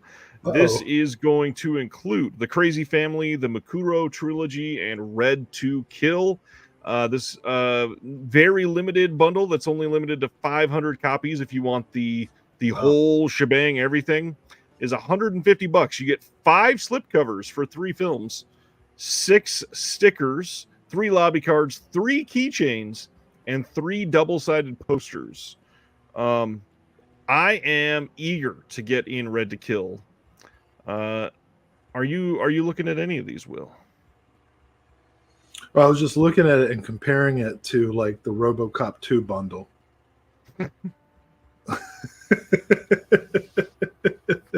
Well, we are about to roast Shout because we're not done with Shout yet. There's still one more title that has a bundle. Yeah, I'd like to work for him someday, so I don't know that I want to be associated with it. But so I like some of the like those extras look great and everything, but some of them don't. Some of them don't make sense to me, like on a functional level. So like if you get double-sided posters, like do you rotate to like every 3 months, or you're like, okay, I'm going to turn this poster around? I mean, most people have a problem even putting them on the wall. Right. Right. And then 5 slipcovers. Do you every now and then like, you know what? I want to refresh the slipcover, put it back on the shelf. there's some functionality things about these collectibles that I don't resonate with. They may be like super exciting for other people, so I'm not knocking it. I'm just saying, like, for me, I'm like, well, what do I do with these extra slipcovers? Do I put them in a drawer somewhere and occasionally look at them and think, oh, this would look nice? I don't know. Is it like fashion show where I'm like, I'm going to put you in this slipcover and I'm going to put you in that slipcover? And then look at the 2 slipcovers. Or you buy the movie again and put it in your other slipcover so you have both of them on the shelf. Second copy. I'm interested in all 3 of these movies. I don't know that I would get the bundle necessarily.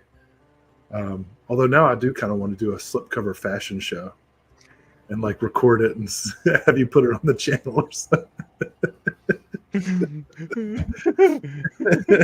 Make a little runway and everything. Yeah, do like a America's next top slipcover.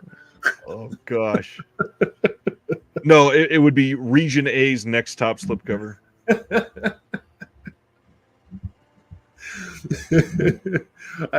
I do. I want to say up front, I do pay a little extra to get slipcovers now. It wasn't something I ever did before, but in the last several years, I've become a slipcover aficionado. I wouldn't say enthusiast, but aficionado. I'm like, if I'm going to get the release, I'll go ahead and get the slipcover. That being said, whenever David Gregory from Severin makes fun of like the cardboard wars,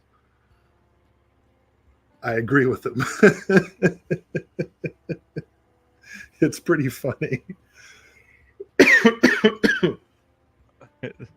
Humboldt Horror Honey says slipcovers are Barbie dresses for dudes. They're action figures, not dolls. Yeah, exactly. Exactly. So the thing I alluded to, Shout is also releasing UHF on 4K on July 2nd. Oh no, is this what you're going to make fun of? It might be. First off, I love UHF.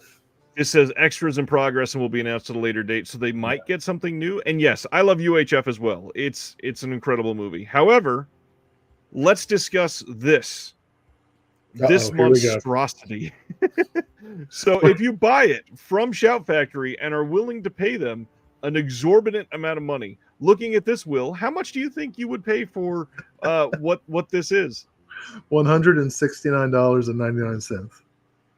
I mean, that's very close. Did you go look at the answer? No, I really did just guess based on previous box set releases. No, it's a discount then. It's a little cheaper. It's $130. Okay. So the funny thing is, the bundle with all of this, and let's go through what it is real quick so that we can make sense of these. You get the movie with the slipcover and the poster like you do in the regular bundle. You get an additional slipcover and an additional poster just in case you want doubles of those. You get a 2.5-inch by 3.5-inch prism sticker that is a, quote, retro prism sticker because they're all retro. A 5x7 UHF Smell-O-Vision sticker set, which that's kind of cool, I got to admit. A 3-inch by 3-inch Spatula City collectible resin fridge magnet. That's a 6-inch UHF remote control stress relief collectible. And then a Shout Factory and Gutter Garbs teaming up limited edition collectible enamel pin set. This bundle is limited to only 500 units. Now, what's crazy, the bundles here, the one with everything is $130, like I said. But if you just take the pins out, it goes all the way down to $76. Those pins are made of platinum. So the pins alone are $54. Do you know what it should be? You should pay $130 for the movie, and when you ask what the extra items will be, it's just a video of Getty Watanabe going, "You get nothing." So to make matters worse, they are selling that one pared down bundle where you only take out the pins, but then they're also selling another bundle where you take out the resin magnet for Spatula City and the squeeze toy, which is literally like a dog toy. They're pricing that $24 cheaper. So you get the Smell-O-Vision thing, you get both slips, you get both posters and the sticker, and it's 53 compared to 76. Yeah. It is so crazy how much they're putting a price on these things. A squeeze toy and a magnet is $23? No, it's not. For a squeeze toy. Yeah, I mean, yeah. Yeah, I mean, if you buy this, you're a certain kind of person. And that's okay, I guess. Like, I love Weird Al. Like, a part of me thinks some of the stuff would be fun to have, but not for those prices. A squeeze toy is literally like something you buy from the mall for like $4. As you say, Sibner said, Scream Factory is just Spencer's gifts. I couldn't even see the comments. I was over on the Scream Factory tab still. Ragnar pointed out that Severin started with the extra crap, but the pricing for the Severin crap is generally, I mean, sometimes it's ridiculous and I don't do it, but Severin's the opposite. The releases are super expensive and the extras are pretty affordable. I still have my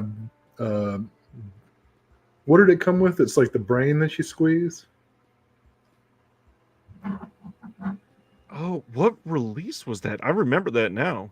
I actually use that stress reliever. I squeeze that brain all the time. And I got my changeling bouncy ball.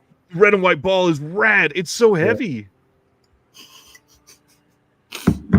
It's totally worth $54. Bouncy ball was literally, they sold it for $3 at one point. Yeah. Yeah, obviously this is ridiculous. And the only thing that really matters is, what happens to UHF with a 4K transfer? Because it's not like a film in which the cinematography is the striking part of it, right? So I mean, it is a colorful movie. That's the biggest thing. The HDR upgrade will make this look beautiful, and it will go up in resolution, guaranteed. So this will be probably a pretty strong upgrade. We'll get to hear an enhanced version of Victoria Jackson's voice.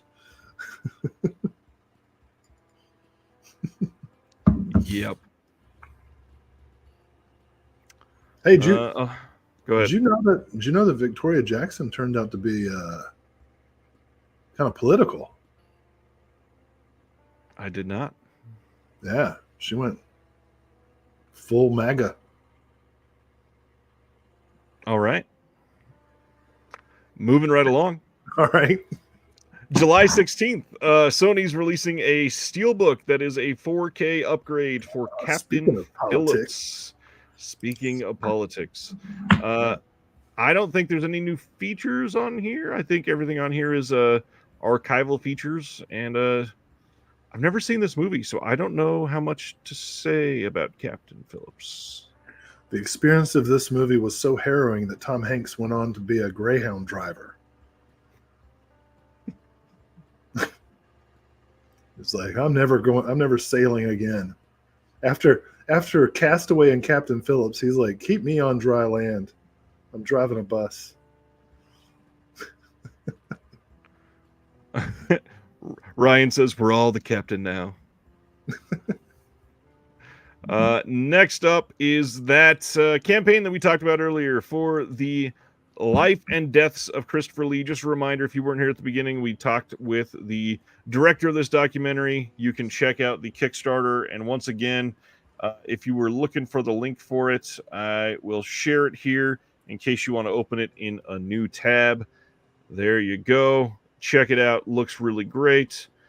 Also, this week I had an interview up on the channel with Ryan Luis Rodriguez from the One Track Mind podcast and the Reels of Justice podcast. One Track Mind, I feel like, is a podcast that many people that watch or listen to this would appreciate. They bring on a guest and they discuss a commentary track in every single episode.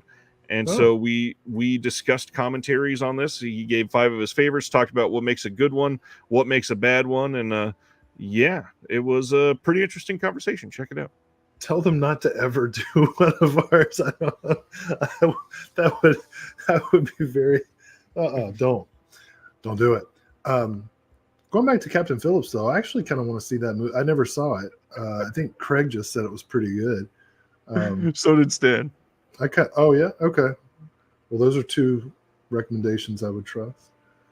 Craig says surprisingly good. Stan says it's great. I was not aware of this podcast, and now I'm going to subscribe. It's pretty fun. I did an episode on it a few months ago on After Hours.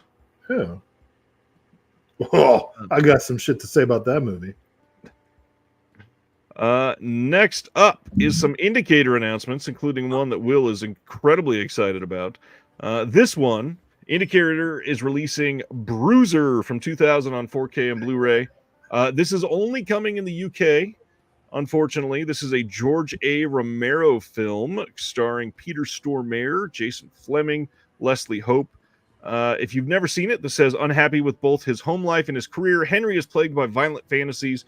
When he wakes up to find his face replaced by a featureless mask, he sets about exacting violent punishment on those who have wronged him. This one will have an audio commentary with George A. Romero and Peter Grunwald from way back in 2001, an interview with George from 2014, new interview with Jason Fleming from just this year, interview with Dr. Chud, the former Misfits drummer, talks about the band's appearance in the film. And then Kim Newman comes on to talk about Bruiser within the context of Romero's career, which is important. It's a late Romero film for sure. And then we've got an 80-page book with the new essay by Craig Ian Mann and some archival interviews and magazine articles and stuff like that. This is going to be 7,000 individually numbered units, 5,000 4K, 2,000 Blu-ray. Those are all in the UK. Will, tell them why this is important while I go grab a bottle of water. Okay. Well, I think I told this story before, maybe a year ago, but worth revisiting. George Romero came to Charlotte, North Carolina in 2009 for a retrospective. They were releasing Diary of the Dead, I think, had just come out. And Michael Felsher actually was the facilitator and MC. And he had Romero do Q&A for every film that they showed. And it was like a dozen movies. I saw Night, Dawn, Martin, Crazies, Jack's Wife, a.k.a. Season of the Witch, Knight Rider. No, I don't think Knight Riders was there. Or maybe it was. Anyway. No Day of the Dead? I don't think Day of the Dead was on the docket. It might have been, but maybe I didn't see that one. Anyway, each one I went to, I would ask George a question. And the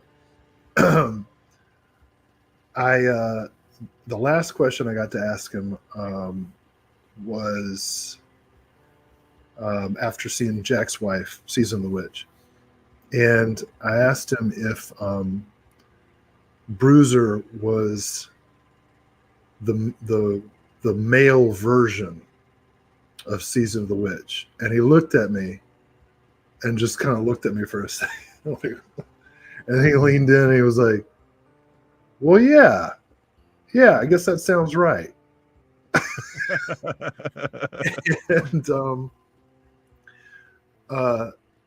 And I got to talk to him, in the autograph line and stuff like that. And he was so gracious, so nice to everybody.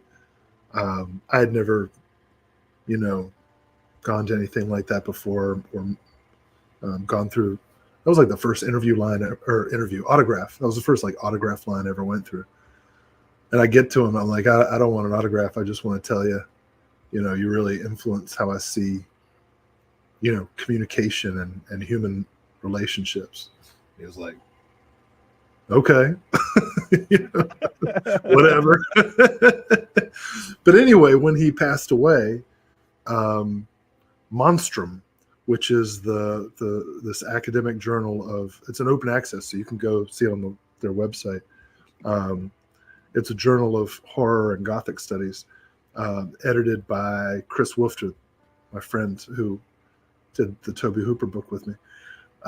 He organized a retrospective of essays on every Romero film and television production.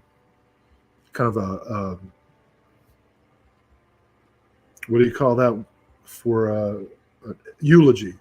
Yeah, eulogy of Romero, in which we go through the whole filmography. And so I wrote about Season of the Witch and Bruiser, and that essay is up online if anybody wants to see it. Bruiser is I don't think it's anybody's.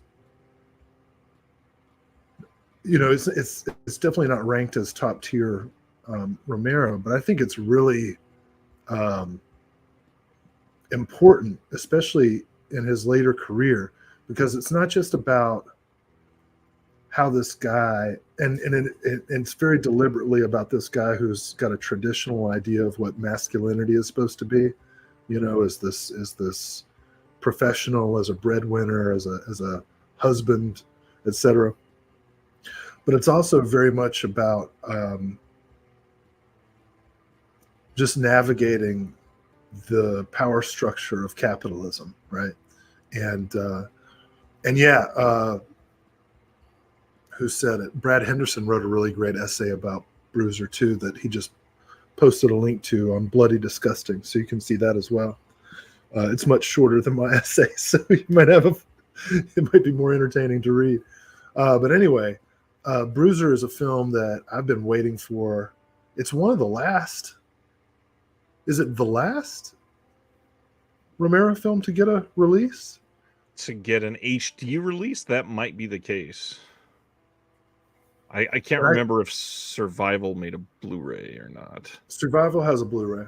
Okay. Yeah, so I can't even believe it's got a 4K. And it's available at Diabolic for a very reasonable price. So I'm definitely ordering it. Super pleased about it. I love Bruiser. I think Bruiser is really important.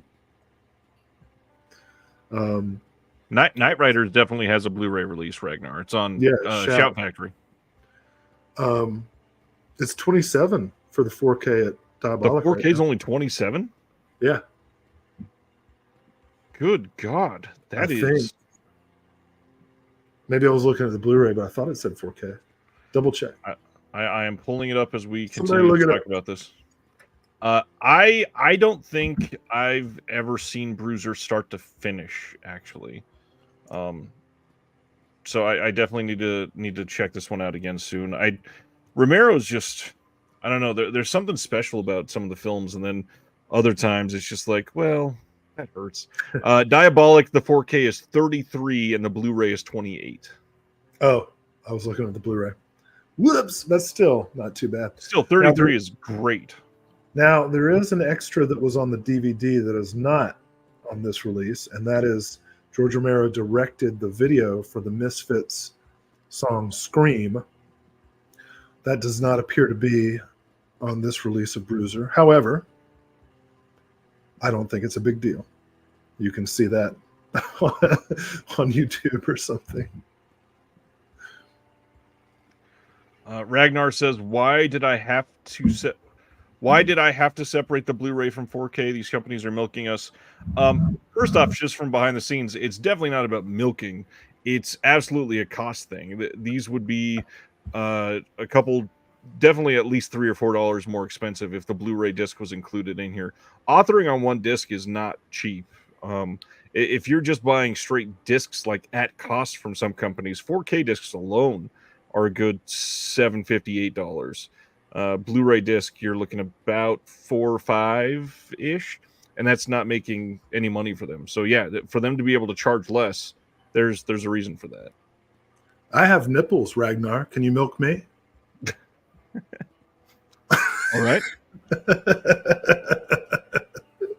Michael says, if you can wait, these usually end up on Hamilton book for about 25. While that's true, this one will not, because it is a UK only release. So you will not see this on Hamilton book for $25, unfortunately.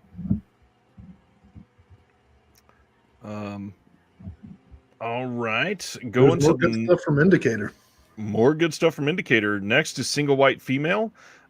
This is an incredible film from 1992 with Jennifer Jason Leigh and Bridget Fonda. No new extras, I don't think. Oh, sorry, there is one. She'll Follow You Anywhere. The critic, broadcaster, and author of unlikable female characters, Anna Bugutskaya, dissects and contextualizes the film within the context of the erotic thriller. And then there's new subs on this, and then a booklet with the new essay by Georgia Humphreys. Anna Bugutskaya is great at what she does, but Single White Female, just amazing. I love this movie. Yeah, Barbette Schroeder is, well, like I was saying before, with the thrillers and erotic thrillers of the 90s, so many like great, art house directors kind of went Hollywood in this genre, and Barbette Schroeder is one of them,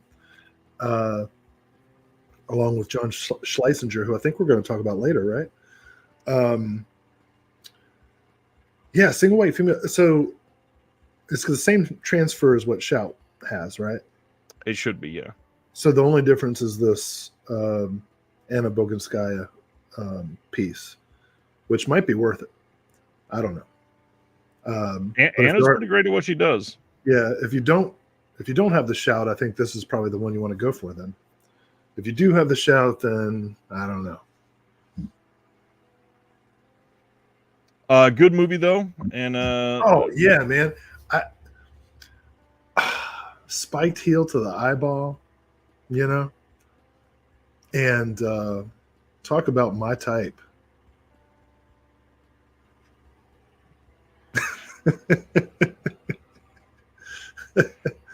I just kept falling in love.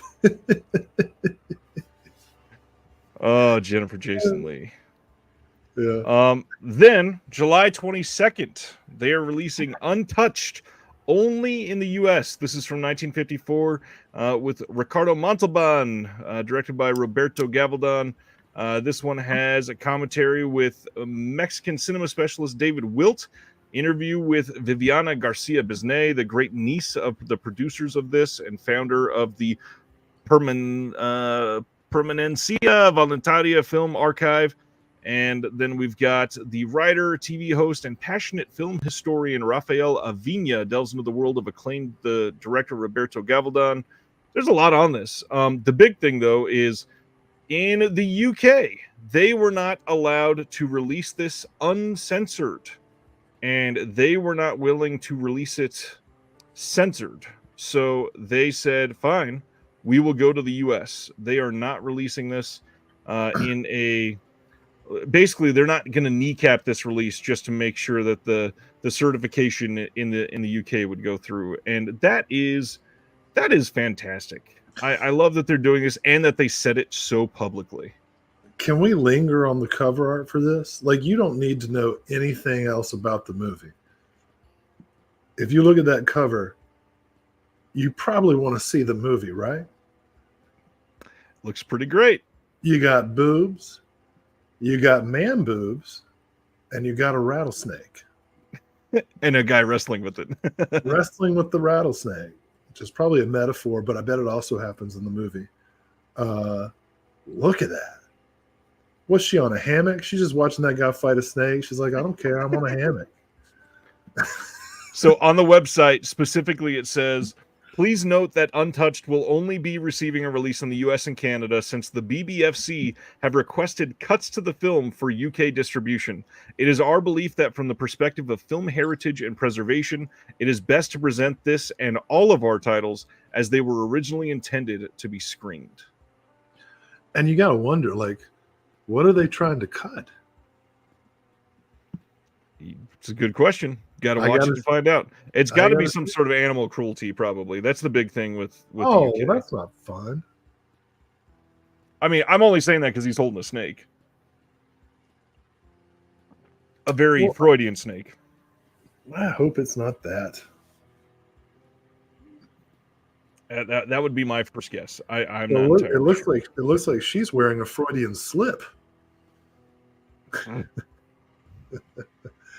know what? That was a good one. I don't care what It anybody was a thinks. good one. That was That's pretty I had to laugh for a moment. good. Hey, we're getting Twister on 4K in the US here from Warner Brothers. This is coming on July 9th in a 4K steelbook. No word on a standard yet. This will have a new featurette called The Legacy of Twister. And it is going to have Jan de Bon discussing the groundbreaking film. And man, I am not super impressed with the art on this thing. It looks like Mad About Moo.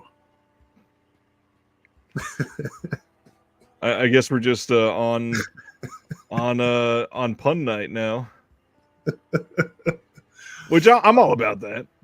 I still have never seen it, so It's not a great movie, but it's a very entertaining movie. I remember about a year ago I was on here and I revealed I'd never seen Twister, and you were like shocked to the point of stroke. I'm not shocked by anything from you anymore. You don't even like movies. No, I don't. Not really. And never mind. I'll keep my mouth shut for what I was going to say. Blue Underground is releasing The Million Eyes of Sumeru on 4K coming soon. This is from 1967 with Will's favorite Klaus Kinski and Frankie Avalon. We got no more details, but this looks like a solid follow-up to The Girl from Rio. Well, it's not a Franco movie. I know, but they're very stylized similarly.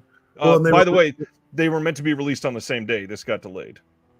Yeah, because they were originally a double feature Blu-ray. And a couple months ago when we were doing First Time Watches, I mentioned I had watched Million Eyes of Sumeru because I had just gotten the 4K of Girl from Rio, and I wanted to see if I needed to keep my Blu-ray of the double feature. And I watched Million Eyes of Sumeru and was like, I don't need to keep it. But now I'm probably going to get the 4K and Million Eyes of Sumeru because it does look terrific. And it is fun, you know, another breezy spy caper. And George Nader is very droll. You know, he was very close friends with Rock Hudson and the executor of his estate. And yeah, he's very stylish and cool. Frankie Avalon is ridiculous. And Klaus Kinski, he stylized his performance. Okay, if you ever wanted to know what Klaus Kinski's sense of humor was like, watch this movie, because he stylized his performance in a way that he thought would be super funny. And it is. Not necessarily in the way that I think he might have conceived it, but it is very, very funny. Well, if you needed more of a reason to check this out than that, this is from a 4K restoration of the long lost and recently found OCN that includes 10 more minutes of footage that was missing from the previous release. 10 more minutes. Yeah. So now Will has to buy it. I'm definitely gonna. Yeah. September 4th, Umbrella is releasing this giant bundle for Late Night with the Devil from this year. There is going to be a lot of goodies with this. You've got a VHS containing the 1977 Night Owls original broadcast cut that is not on the Blu-ray, only on the VHS. Really. There is a replica TV guide press kit with articles, ads, and featurettes, a 48-page artifact put together from the team behind Late Night with the Devil, custom designed rigid case, 8 art cards, a reversible poster, and then they've got some extras on here. Will, you never got around to seeing this one, did you? And Will's gone. And so I did see this. Did you get around to seeing Late Night with the Devil? No, not yet, but it's on Shudder now. I'm going to watch it this weekend, I hope. Yeah, this is a huge bundle. I liked this movie when I saw it in the theater, but I've gotten quite cold on it since then. Not that I hate it. I just some things some things bug me more now that I have had time to think about it. But if you love the movie, this bundle is pretty rad, especially if you want to go all in. Of course, if you don't want to, they do have a set, so you don't need the VHS and all that if you don't want to get everything. Umbrella tends to be pretty great about giving you options.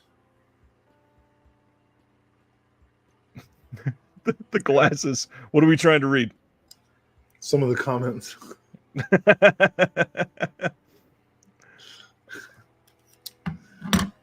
Yeah, I'm looking forward to seeing it. I think you'll like parts of it a lot. Yeah. Then Warner Brothers is releasing the New Adventures of Batman, the complete collection, June 25th. This is also coming with The Dark Knight Revisited as the lone special feature. This is one of the originals. We got Adam West and Burt Ward doing the voices on this. When did this come out? This is, oh gosh, I don't remember the year of Wait, this. Is this from the 80s or something? Yeah, this is an older one. Oh, I remember this. I remember that animation from when I was a kid. Oh, yeah. Okay, cool. Yeah, they're giving all kinds of love to the Batman animated stuff. That was around the time of like Spider-Man and his Amazing Friends and all that stuff, right? Yeah. The VHS is PAL format, Anthony. That is correct. Next, we've got a 4K of Purple Rain.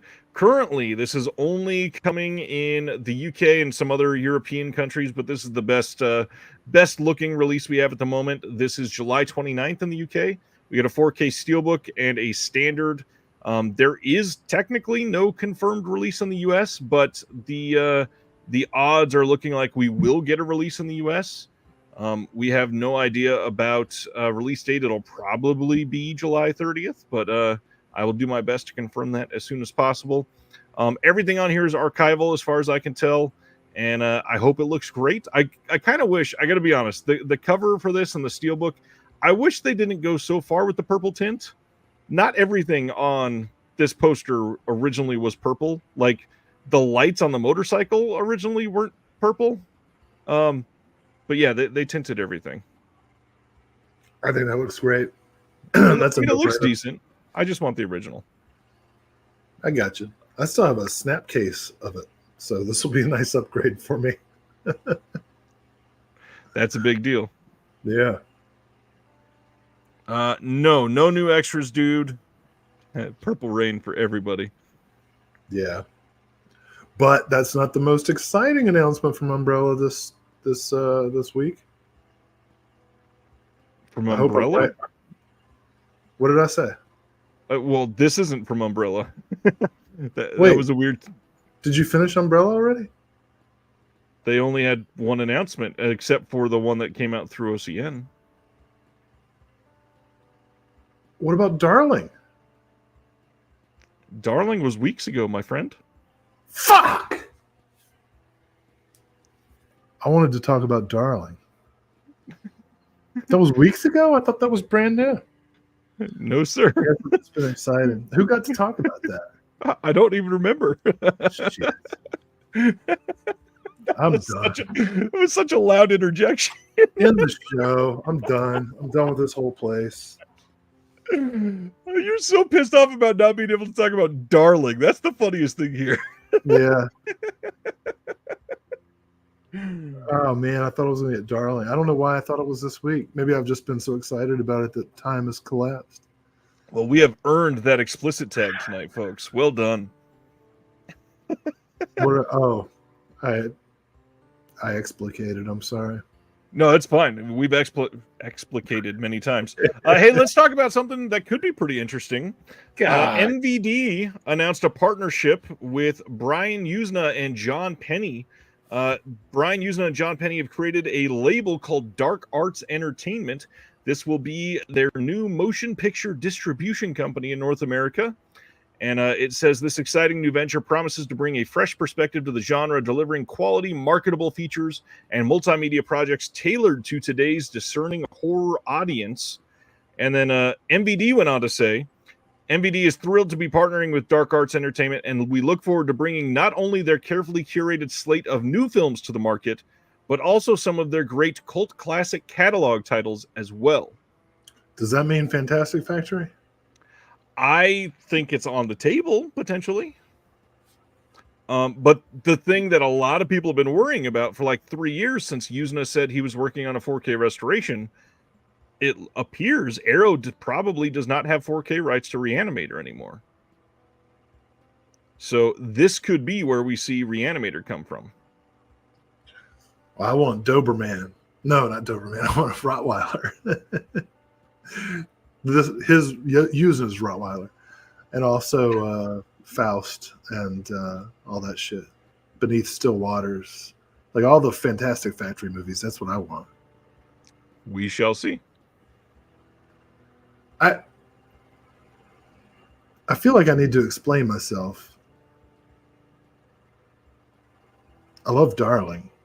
Why don't you go ahead and give us a breakdown of Darling for the next 2 minutes? I don't want to be. Yeah. You're a spotlight. Everybody loves you. You're everybody's favorite. You did that. You know, you did that to Every Brad. Will is somebody's favorite. Brad didn't like that either. Yeah, but it's funny to poke that bear. I'm not a bear. Well, both of us at the same time. That sounded like I was telling a story. Anyways, I'm a hairless bear. So I've been told.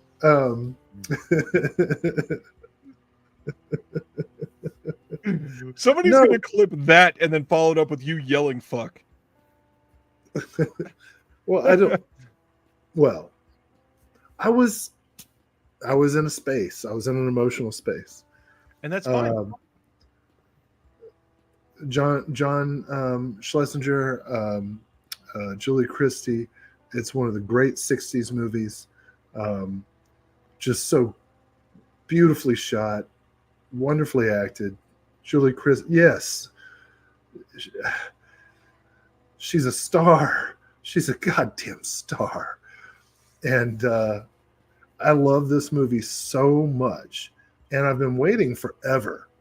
There's an out-of-print DVD that I've never been able to get a copy of. So I don't have this movie in any form. And the fact that it's finally coming out is such a big deal. Like, I want to weep for joy about Darling. And I don't know why I thought somehow that time had collapsed and Darling was an announcement for this week. Because I know I missed a couple of Thursdays over the past month. Ronnie says, I remember you talking about Darling in the chat last week, Will. Oh my God, you announced it and I was on the show? Like in the chat? I must have blacked out. Not for substantive reasons, but I don't know. For some reason, I just thought it was happening. Oh, this is amazing. I just love that movie so much. Like, I can't wait to see it again. I'll probably be disappointed. I'll probably be like, this is not as good as I remember. All right, just go on. Craig is implying that you've had too much juice. No. I've turned over a leaf.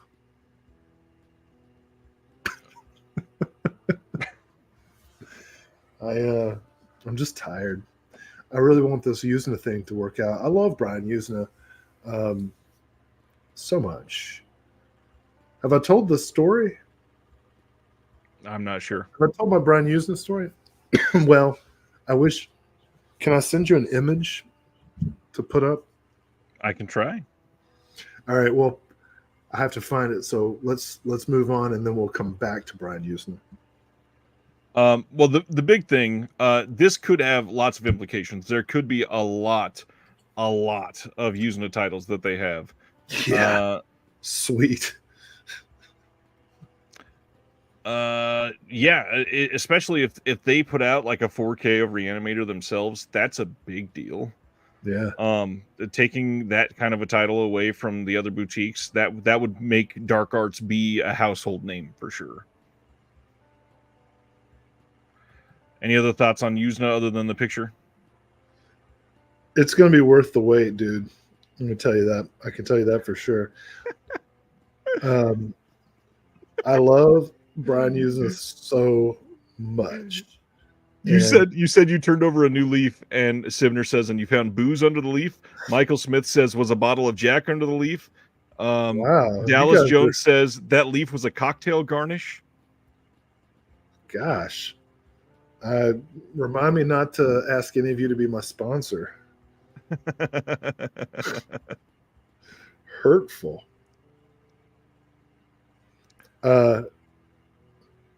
This will be worth doing, but we should continue with releases and just come back to Yuzna.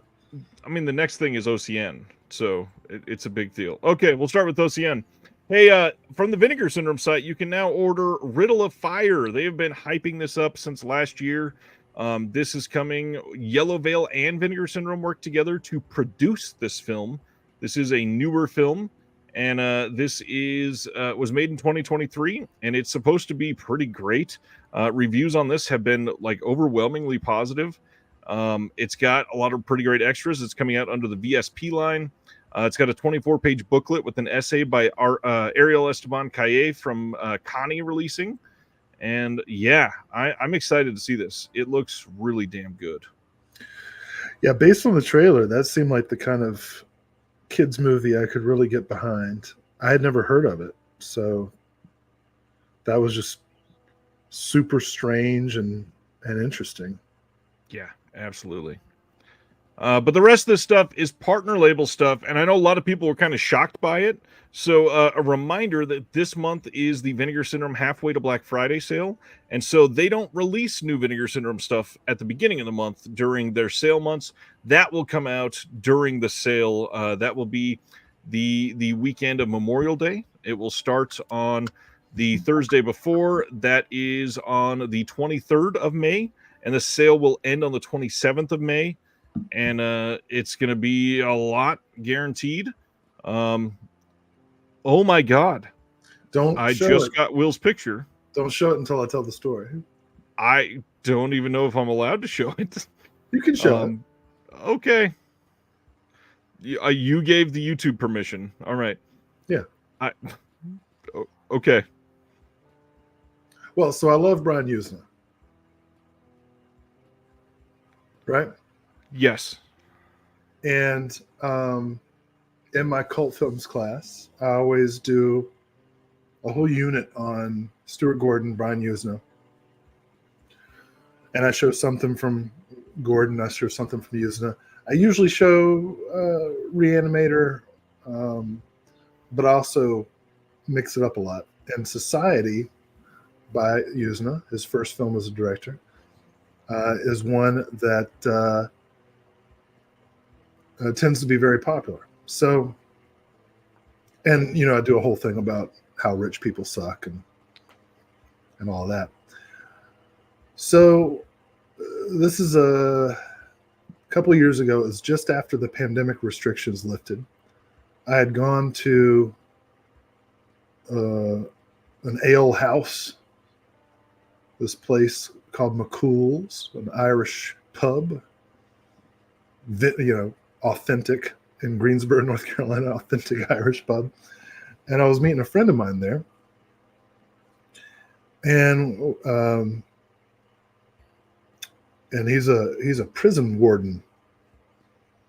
And like one of his arms is bigger than both of my legs. Like the guy's just like, he's a prison warden. And but he's also a philosopher. And so we talk a lot. We read books together and think big ideas and drink beer. And we're sitting there in the corner of the bar, not bothering anybody, just having our time together. And I hear, Dr. Dodson, just off to the side, and I look up, and this bearded, long-haired fella is like rushing towards me. And I'm like, what the hell is happening? And my friend, the prison warden, who is like genetically trained when he sees somebody moving quickly towards him to like put them down. Like gets up, and when the guy got close, I recognized him. He was a student of mine from several years ago, and he was coming up to say hi, and he said, what did he say? He's like, man, you changed my life. Check this out. Can you show the? That's his. He pulled his shirt down and he'd gotten the tattoo. This tattoo inspired by Brian Usna's Society. For those who listen to the podcast and have seen Society, this is the post-shunting butthead figure, and it's photorealistic, and the text on top says, "Fuck you, butthead." And he has that permanently on his skin for the rest of his life because of the experience that we had together. And I'm so proud. I don't even know what to say to that. That's probably the most impact I've had on this earth. All right. So Canadian International Pictures is re-releasing the Amityville Curse with a alternate slipcover. Yeah, I don't know what else to say about that, Will. I like Brian Usna. Yeah, I totally get it. So this is like I said, a re-release. This is just a second slipcover. This isn't anything special for the film or anything like that. It's the exact same thing as previously. However, they're doing something pretty cool for everybody. This is 50% off for the rest of this month. So if you want this, you can get this. Unfortunately, they're not selling the slip by itself. So if you want the film and the slip, you can check that out and get it for cheaper. And they're trying to make they're trying to make a plea for if you already have the film and you just want this new slip, buy it and give the second disc to a friend. Yeah, that's the curse. The curse is you have to get it twice. Yeah, well, you inflict that movie on somebody else. And when you pass it to them, you have to say 7 days in your scariest voice. Yeah, well, I mean, it is better than like the recent deluge of Amityville adjacent films. Wait, you think this is better than Amityville Karen? I have to assume. I'll say this, because I do have it and I have watched it. This is my least favorite film that Canadian International Pictures has put out. But it's okay, I guess. I am not surprised. All right, going to the next one. Now, these are all the brand new releases. First, Shudder has been announced as a brand new OCN partner label, and their first title is Brooklyn 45 from 2021. And this thing sold like hotcakes. The slip on this one is long sold out already. Damn it, man. People got to get paid. Sorry. You might recognize in the middle on the top of this slip, that is Sir Larry Fessenden. It's a big deal. I'm glad this is getting a Blu-ray release. This is a 2021 film. We get a feature-length audio commentary by the director and writer on this. We've got a 30-minute behind-the-scenes making of the film. There is the full feature-length film professionally recolored in black and white, which is brand new for this release. Detailed production notes. But the cool thing is Justin LaLiberty did reveal in the Discord that they are working on some other upgrades to some other previous DVD-only Shudder films. And I know that some people were like, hey, maybe we can get Speak No Evil to get a Blu-ray release finally. And his response was, I wish we could. So it sounds like that one is probably a no. Maddie says, wasn't Shudder with RLJE previously? I mean, they might still be with RLJE. Just because Shudder is a partner label here, that doesn't necessarily mean that they're done with RLJE. They could have different rights for different types of films. Yeah, this is a fun looking release, and I know Shudder's got quite a bit of exclusives throughout the years that could do pretty well. And it's mostly going to be modern horror probably because that's what Shudder puts out. This is a good title to start with. Any thoughts? What else did he do? Did he do the? Oh, Speak No Evil, what you just said, the Barbara Crampton movie. Speak No Evil is not Barbara Crampton. That was from. Which one is she? Which one is that? That's Jacob's wife. What? Barbara Crampton and Larry Fessenden, is that the one you're talking about? No. The newer Barbara Crampton movie. Suitable Flesh? Oh, right. That's not him, right? No. No. I don't know. Great. Great. I'm just not going to say anything else. I don't know what the hell I'm talking about.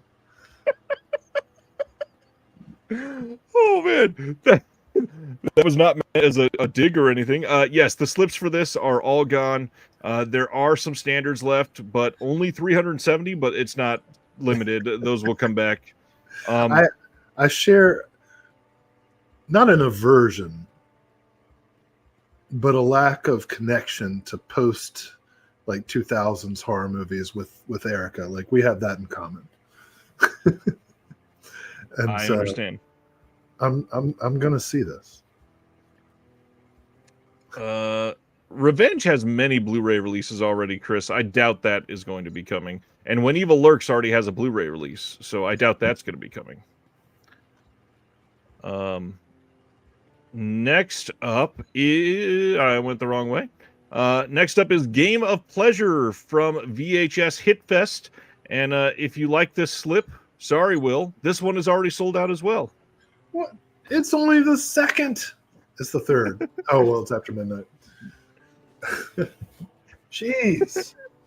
So this one sounds pretty damn interesting. It says the largest computer gaming firm in the country has just completed its latest and possibly greatest virtual reality game, Pleasure.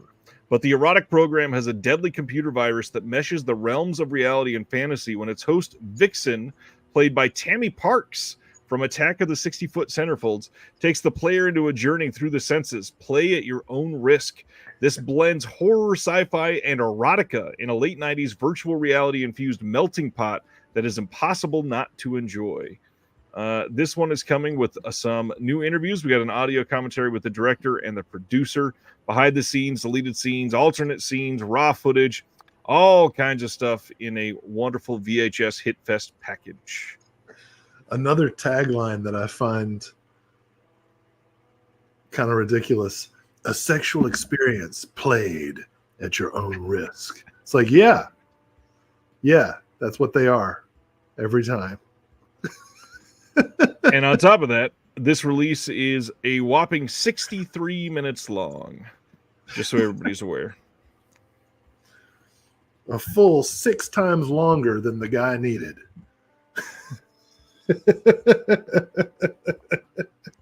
I didn't know he could hold out that long. All right, next, Dark Star Pictures put out The Old Ones from 2023. This is the weird-ass looking slip for this one. This says, in 1930, Sea Captain Russell Marsh saw the light, and for 93 years, his body was not his own. That's an interesting way to start. But this one stars Kelly Maroney. He saw the light? Are you going to start singing again? Was he wrapped up like a douche? Is that why he didn't have control of his body? Well, is that what happened? Yeah, that's exactly what happened. This one, we got a director's commentary, making of, deleted scenes, special effects, makeup test footage. Looks like a pretty standard Dark Star release. A lot of theirs get a little bit samey. Well, you know, love Lovecraft. You know, that's maybe it's good. Who knows? I'm not saying it's not. Yeah. Next up, Streetwise from Decanalog. This is from 2021. They've been doing a couple more like out of nowhere titles for them, which is pretty cool. A bracingly bleak neo-noir soaked in sinister atmosphere. Na's feature debut focuses on Dong Ji, a 21-year-old debt collector making a dishonest living in the bustling criminal economy in the Sichuan province of Zhenwu, all while aspiring to a better life than which his ailing ex-gangster father has lived. Boasting a crack ensemble cast, brooding nocturnal cinematography courtesy of DP Li Jianyang, and an insider's understanding of small-town claustrophobia, Na's sleek neo-noir established him as one of mainland China's undeniable emerging talents during its lauded festival run. We got an interview with the filmmaker. We got a booklet essay. We've got English subs, of course. This one sounds pretty damn great. Yeah, that one looks pretty intriguing. Again, don't know it, so we'll have to go in blind. This one's 93 minutes at least. Next, ETR Media, Enjoy the Ride, is putting out another package of YouTube documentaries on cult movies, cult movie shows, and classic comics. This is another one of the Slopes Game Room compilations. This one has all kinds of episodes on it, including things like Saw, and it's a very ETR Media type of release. It's also got, they're claiming, the world's first Blu-ray 3D maze game. Super interesting thing to claim that you are going to have on your disc.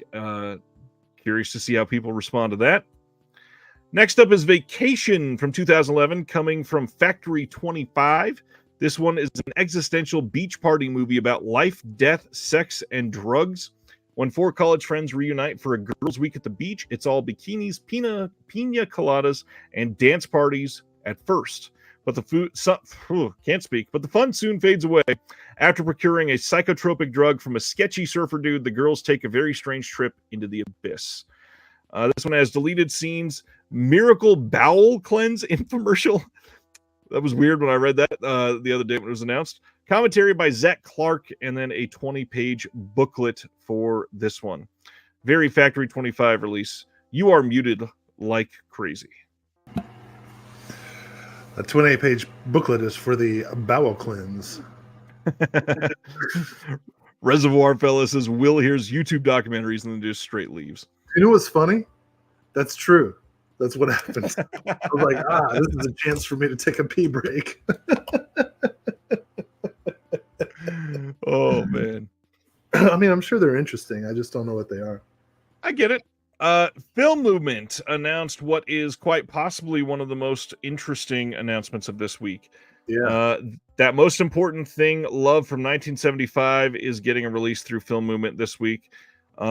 Sure, this is a pretty striking slipcover, but the big thing, this is a Schwafsky release. This is the title that is going to make a lot of people very, very happy that it's getting a release finally. I think the DVD for this was out of print and going for like $50+ everywhere. And the big thing is those Schwafsky titles were supposed to be coming out through Mondo. Is it Mondo Video? I never remember the title of that label that did that big Possession release. But they are... I mean, they were supposedly putting out more titles from him, and now we've got Film Movement doing this. I wonder if Film Movement might have access to more of them. If so, great. That would be a pretty damn big deal, and I love pointing out that this has not sold out yet. There are still 381 slipcovers for this thing, but Game of Pleasure has sold out of its slipcovers. Well, thank goodness, because I want to get this one. I just need it another day. Everybody jumping on stuff. This one has an interview with the director.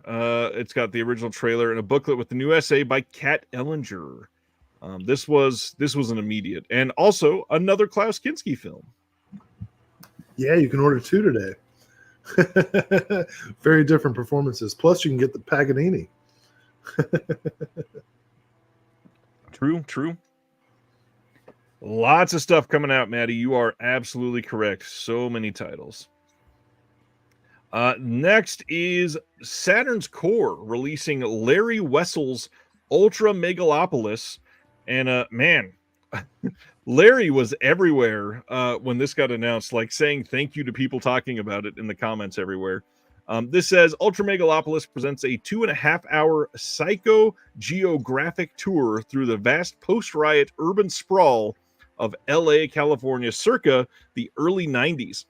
Explore the war zone from within its graffiti-covered walls as Larry Wessel trains his camcorder lens on a dizzying display of the city's most peculiar niches and residents, including disabled street performers, junkies, sidewalk religious zealots, ex-cons, celebrity impersonators, and living mannequins. Visit the site of the infamous McMartin Preschool, hear the confessions of Charles Manson's former cellmate, and experience the subterranean boxing gyms, wrestling rings, graffiti yards, and bullfighting arenas of America's smog-infested City of Angels. I love, like an analog Frederick Wiseman. Love it. Chris says no XXX titles this month. That's not true. We are getting 2 of them during the halfway sale. We are getting more, I promise. This has all kinds of extras. We got a career-spanning interview with the director. We've got the director reading an excerpt from his upcoming memoir. There's a music video directed by the director, a bunch of short films done by the director. There's even a collection of animated shorts done by the director. This is huge. There's all kinds of stuff on him in here. Yeah,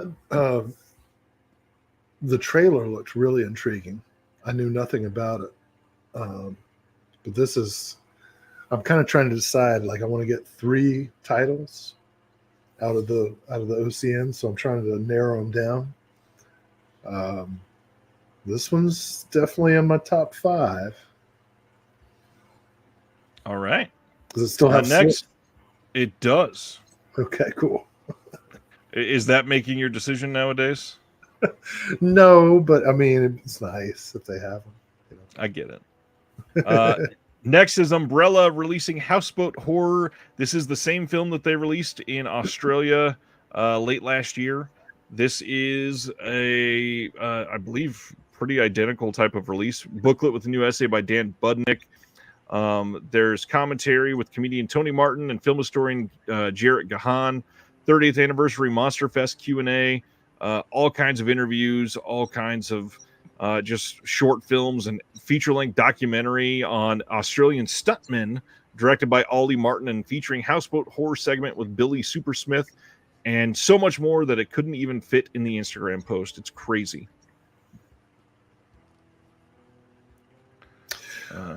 Well, like Houseboat Horror, the 76ers are trash.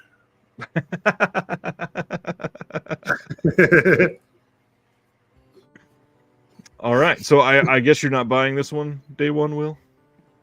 I'm interested in seeing it. I don't like the comparison to like The Room and stuff. That it kind of bugs me when movies are advertised as like worst movie ever made. That feels condescending, and I don't know, like, well, are the filmmakers saying that? I don't think so. You know what I mean? Right. So I'm interested in seeing it, but I'm not interested in that kind of marketing strategy. You know what I mean? Oh, totally. Yeah. Like, for a long time, I thought Ed Wood was a terrible filmmaker, and then I saw other movies, and I was like, oh, he's actually just kind of strange, you know? Right. And working with no money. He's not a bad filmmaker at all. He's just a weirdo, you know? And so maybe it is a terrible movie. I don't know. But if it's being sold that way, the way The Room is, and The Room, I'm not a Room guy. Neither am I. I'm So, ambivalent towards The Room. Yeah, so I'm interested in seeing this. It's not on my purchase list. Maddie gave Houseboat Horror 3 out of 5, and Dallas says Houseboat is more akin to an Aussie version of Blood Lake. Okay, so clearly not the worst movie ever made. You know what I mean? Next. Oh, okay. Continuing on. I was gonna go on a rant. No, it's fine. You can rant more if you want. No. All right, houseboat Like, horror bite if you want. I was just gonna say I can think of a lot of Australian movies that are probably worse than that. And it's being advertised as the worst movie ever made in Australia. I don't know about that, buddy. Yellow Veil releasing Without Name from 2016. Okay. I just paid attention to that slipcover for the first time and saw what it was showing. This follows a land surveyor on an assignment to measure an ancient forest for a developer, but soon loses his reason in a supernatural environment that has its own plans. That doesn't tell you a whole lot about the film. We got an introduction by the director. Were you going to say something? No, the trailer looks really cool, very foreboding. I don't know, it might suck, but I mean, Yellow Veil pretty much kind of always knocks it out of the park for me. I don't know what it is. I really like their curation. Yeah, it's guy going into the woods and the woods turning out to be crazy, right? Yeah, that sounds good. Trailer looks great, so I'm interested. Introduction by the director, some behind the scenes, 6 deleted scenes. We got commentary with the director and the writer and an actor. We've got a short film on here called Foxes, behind the scenes footage, Eric hiding in the water. We've got an essay by Laura Kern, and it says new poster, which does not happen with many of these films. So that's kind of cool. Yeah, this one looks pretty decent. Oh, that's interesting. Craig says there's no trailer on the VS site. There was one because I saw one. Did they take it down? That's a good question. I looked at the trailer, I guess yesterday, and that was my whole attraction to the movie. Let me see if it is. I'm not seeing it up on their YouTube channel. They might have pulled it. Wow. Well, Google it. It's a cool trailer. All right. Then we've got Film Movement also putting out Samurai Wolf 1 and 2. The listing for this said 2023, which is not true. Film Movement does this for titles that are double features. They do that when they're putting those out. And the other thing is Film Movement had already released this. This is not new at all. This is just releasing it with a slipcover. But these two films are from 1966 and 1967, and they're known for being great films. These were released by Eureka in the UK. Film Movement's had it out here since, I think, April of last year or May of last year. Have you seen these, Will? Oh, yeah. And I just I got the Film Movement releases from last year, so I guess all that's new is the slipcover, right? That's it. Just the slip. So I'll keep what I got. But the big thing is even when, and like right now, Film Movement on their side is having a half off sale. If you're a subscriber, this is cheaper than when it's on sale on the Film Movement site. So, hey, that's a win. Yeah, I mean, it's Hideo Gosha. So if you don't have these, get them. Yep. Going to the next one. Oh, that's it for OCN. The big thing, I mean, it's partners only at the moment, except for Riddle of Fire. How do you feel about this bundle? Because, man, a lot of people complaining this month. What bundle? Just these 11 or 12 titles from all the partners. I felt like more compelled by most of these than some of the other months. Yeah, these are okay. I mean, I think about half of them I really want, and all of them I would like to see. So that's good. Yeah, that's a win for me. No Deaf Crocodile release, so that was the real shame of it. Yes, Pulp. We did just talk about Without Name, literally like 25 seconds ago. It was more than 25 seconds, but yeah. Okay, 45 seconds. Sorry.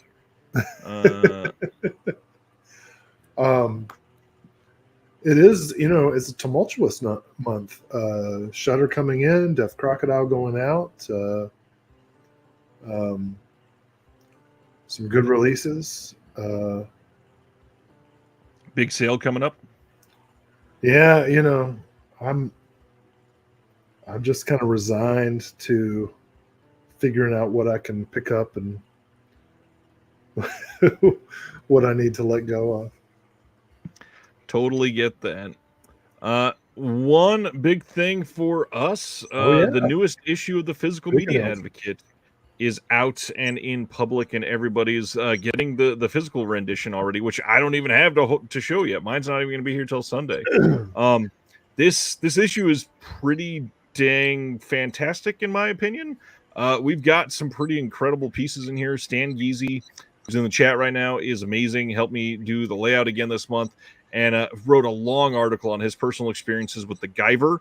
That release is coming out soon with Unearthed, and we really wanted to highlight on it. And we got a pretty cool thing. We got like a little exclusive interview with Stephen Biro. I never remember how to say his last name, from Unearthed. He answered a couple questions about the Guyver release and shared some behind the scenes stuff. We got Charles Longo, who's, I believe, watching. He was watching earlier on Facebook, talking about True Romance. Rachel Belwar, who always writes a column for this every month. She wrote a big piece on Carolyn Jones. Frank Gutler from Lights Camera Learn did a little versus piece between The Princess Bride and Pulp Fiction, which is really good. And then we had our Arrow Alley journey like we always do. Eugenio Ercolani shared his work on the Satanic release from TerrorVision, what's going to be on that disc. And then we got a on the scene report from the Kim's video premiere from Uncle Cadaver. That was pretty great. And then the big thing for me, Brian Dembinski, who is in the chat tonight, put a new piece that he's going to be working on every month called The Out of Print. And you got the behind the scenes for this. You guys are not ready. It's going to be really great. Not to mention, I'm really happy with the art for this month. I think that's really cool. We got that 4K release about to come out. This is fun. You can get it on digital. You can get it physical. But the cool thing, which we're going to see a video in a minute, so I'll keep that to myself. I got some more news about retail stuff. But let's go to the next one. Dark Arts, we were just talking about them. They're putting out Terror Firma from 2023. As far as I can tell, this is their first release. Have no idea about this film. I've not seen it. And as far as I can tell, there are no extras listed anywhere, which does not bode super well for the future of the label, in my opinion, for me at least. I like extras. I only know Terror Firma, so that's the one I've heard of. Yeah. Craig, we would love to have you write something in there for sure. We got to get you back. I'm still. My advice column is still available. I've been trying to push behind the scenes. He keeps telling me no, but then telling everybody publicly yes. So just letting you know, there's some kind of beef here. What? I'll fight you, Will. What are you talking about? I'm talking about you. I'm talking about you. Yeah. What? Beef? I'm making fake drama because you won't write for me. I've never been asked. Yeah. Oh, that's BS right there. Now there's real beef. You've never asked me to write for the Physical Media. That's not true. That is not true. Are you sure? Yes. What'd you ask me to write? I'm not going to prompt you to write something specifically. I want you to write something you want to write. I got to have a prompt. What am I going to say? See, then you're never going to write. You got to prompt me. I agree, Stan. When will Will write? All right. Moving right. Oh, come on. What is this, amateur hour? All right, let's talk about a big movie. The Conversation. I offered a advice column. William. The Conversation from 1974. This is coming on 4K from Studio Canal. How about some thoughts on this? Oh, it's a good movie. I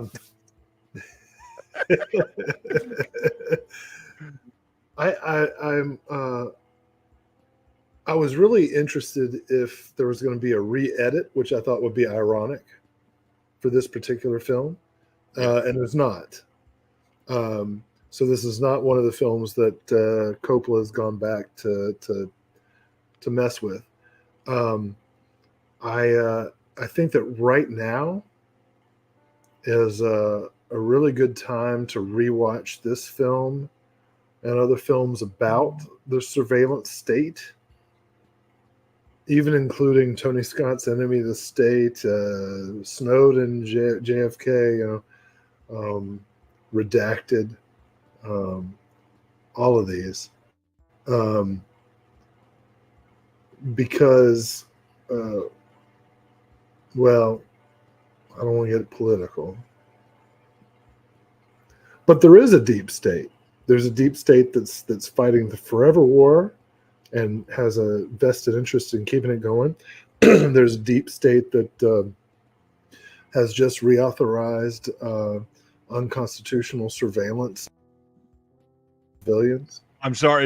I thought it would be really funny if the deep state pulled you out of the stream for a moment. You did. I don't know what was redacted just now. No one will ever know. Well, they are. They are. They're watching. So,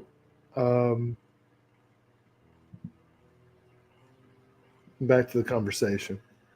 I think it's hilarious that there's a cassette. Yeah, so speaking of that, this has it's going to be a 2-disc collector's edition, rigid box packaging with magnetic closing, 64-page booklet with 4 new essays, original soundtrack cassette tape, original and new posters in this, and the extras.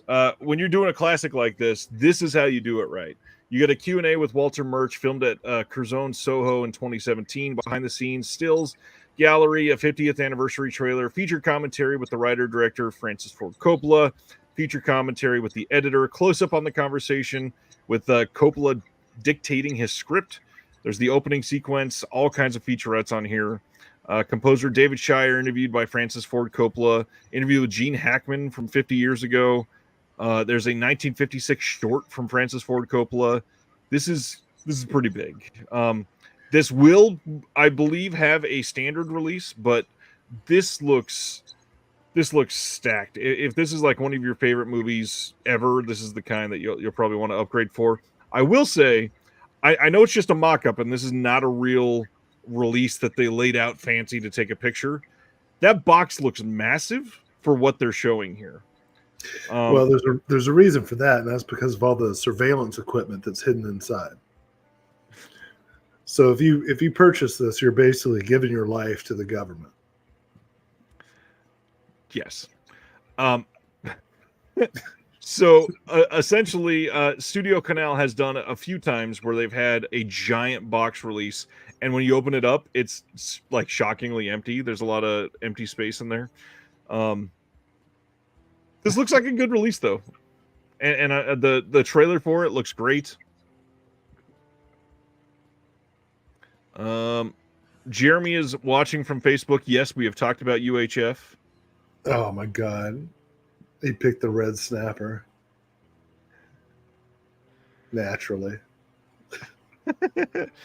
All right. Carrying on. I hope Jeremy saw I hope Jeremy got to hear the story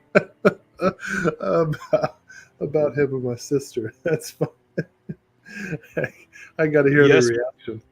He did not hear that one. Yes, Pulp, this is a 4K release. The conversation is a 4K release. Or is it? Yes. Yes, it is. Okay. All right, fine. Who can you trust? Hopefully Studio Canal this time. Paramount is releasing... we would talk about other releases, and I can't say. That was the hopefully Studio Canal part. No. Oh, right. Paramount is releasing Halo Season 2 on July 23rd in a 4K Steelbook and a standard Blu-ray release. I've not watched the show, but I've heard it's pretty good. It's like next. That image looks like if like Army recruiting went after the Hunchback of Notre Dame. All right. I don't know what that. Oh no, that's a person's body. Okay, It was, yeah. You really need to get your eyes checked. I'm telling you, I'm like in that Twilight Zone episode. I can't see.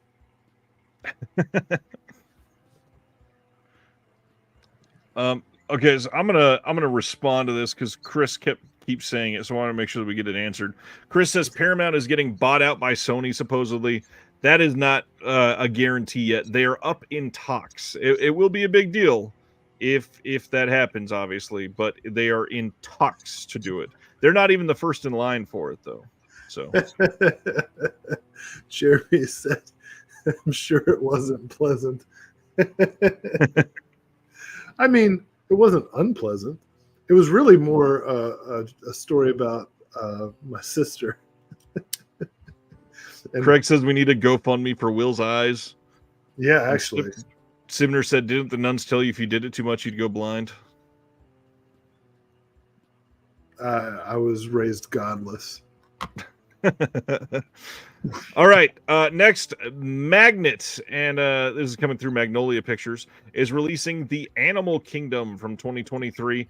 This is a visionary new thriller that drops viewers into an extraordinary world where mutations in human genetics cause people to transform into hybrid creatures. This sounds like Animorphs.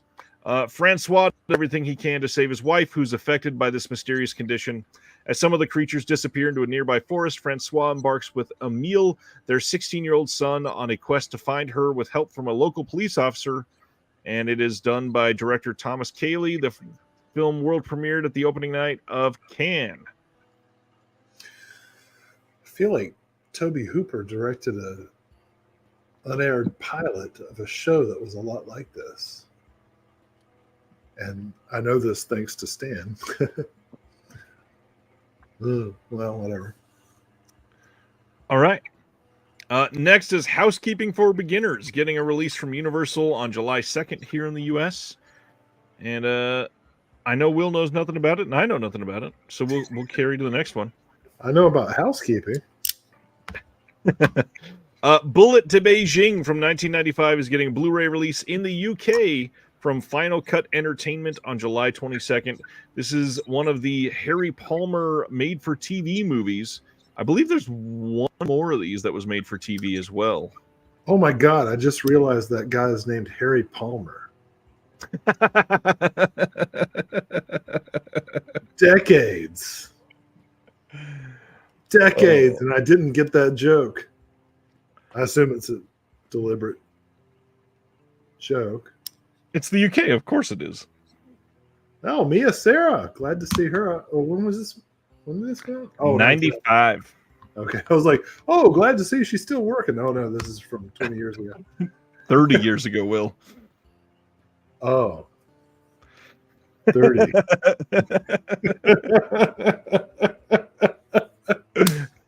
Oh, not to make you feel older. Oh, my God. Really? 30? I mean, 29 years, so. Yeah. Yeah, I guess so. How about that? Well, so it goes. Next up, hey, this is what I was alluding to. Oh, yeah. The Physical Media Advocate is available in Scarecrow Video in Seattle. It is also going to be available in store in a place in LA here in the next couple weeks. And Chris Silvestri, who I just highlighted in the chat, is going to be selling it at his store in Granby, Massachusetts, called Legends as well. Working to get it at a place in Canada, of course, and some others. I'm just trying to get this in front of many people as possible.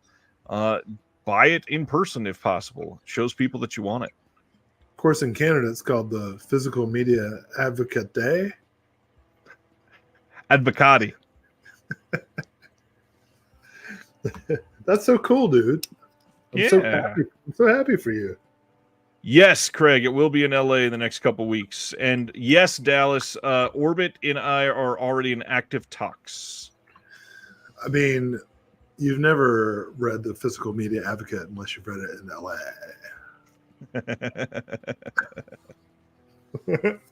Second Run DVD is releasing Merry-Go-Round from 1956 on Blu-ray on May 27th. As usual, this is going to be region free, which is great. Second run is usually pretty amazing at that. This is presented from an HD transfer of a new 4K restoration by the Hungarian Film Institute. We've got some screen tests from 1955 on here. Short film on the history and restoration of merry-go-round. 20-page booklet with new writing by author and Hungarian cinema specialist John Cunningham. Some new subtitles. Second run does not get enough love. No.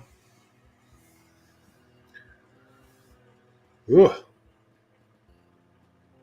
99 Groff balloons. All right. Next is Faceless After Dark, getting a Blu-ray release from Dark Sky on June 25th. Supposedly, this is pretty good. It says, following her breakout success as the star of a killer clown horror flick, Bowie now finds herself struggling to capitalize on its success. But when she is suddenly held hostage by an unhinged fan posing as that same killer clown, horror becomes her reality as she fights to survive the night and escape before he completes his sinister plan to recreate the film's fatal plot. Okay. Sounds fun. Well, I like clowns. I think Will's checked out for the night. I'm here. Show my clowns. Studio Canal, as part of their Vintage Classics line, will be releasing The Bells Go Down from 1943. This is one of the cool. Ealing Studios films that they alluded to over the last couple months. So getting another one of those. I've not seen this one. Any thoughts on this there, Will? Love Basil Dearden, love James Mason. That's enough. All right. Good to know. And finally, some release details. Monk Season 8 will release on June 25th. It's got all kinds of special features that are archival features, and you will be able to get this on Blu-ray then. Celeste was asking in the comments that I didn't see till just now, what are the chances you think we get a box set now that these are all out? I mean, honestly, I kind of think they would have offered it first from Kino. They tend to do that. But it's possible. Well, on that, there was an interview with what's his name from Kino that comes on Serial. Brink Tarzi. Yeah, and he said that it was more economically feasible to do them separately. I think that's because each season has to be priced like $28. So to do all of them, you're looking at like a $215 box set. Yeah. Which that's pretty pricey for a Kino box set. I also think it like actually fits well with the OCD thing to do them one season at a time, you know. I think the better thing would be to release all 8 of them and make 7 of them the same black slipcovers and make one of them white. That would be great. As usual, we always look at what is coming out next week, just in case you forgot. And this one's odd because Flickr Alley is doing a weird thing. But I wanted to remind people, Against the Storm, Herbert Klein in a Darkened Europe, that is coming out tomorrow. And this is one that I have on pre-order and need to get in soon. I'm dying to see this thing. But next Tuesday, The Crow 4K finally lands. High Noon 4K from Kino. Joysticks gets its not re-release really, but like proper release from MVD. Fletch and Fletch Lives. Scooby-Doo on Zombie Island from Warner Archive. Finally, thank goodness. Hardware Wars from MVD Rewind. The Mask of Fu Manchu from Warner Archive. Story of Floating Weeds from Criterion. Nightfalls on Manhattan from Arrow, and that is a blue release. One from the Heart 4K in the US finally. The Rain People Warner Archive. Devil's Doorway Warner Archive. Secret Beyond the Door from Kino. Hey, I've seen this movie before. Retail release of Spider Labyrinth. The Fun City Edition release of Seeing Red, 3 French vigilante thrillers is getting released next week. I cannot wait to get that in. That's getting some pretty rave reviews. Sabotage from MVD Rewind is next week as well. We've got a director spotlight on Sidney Pollack. It's still a weird double feature. She is Conan from Altered Innocence. I think that's most of the big ones. Any thoughts for next week there, Will? Well, my big ones were the Tinto Brass films.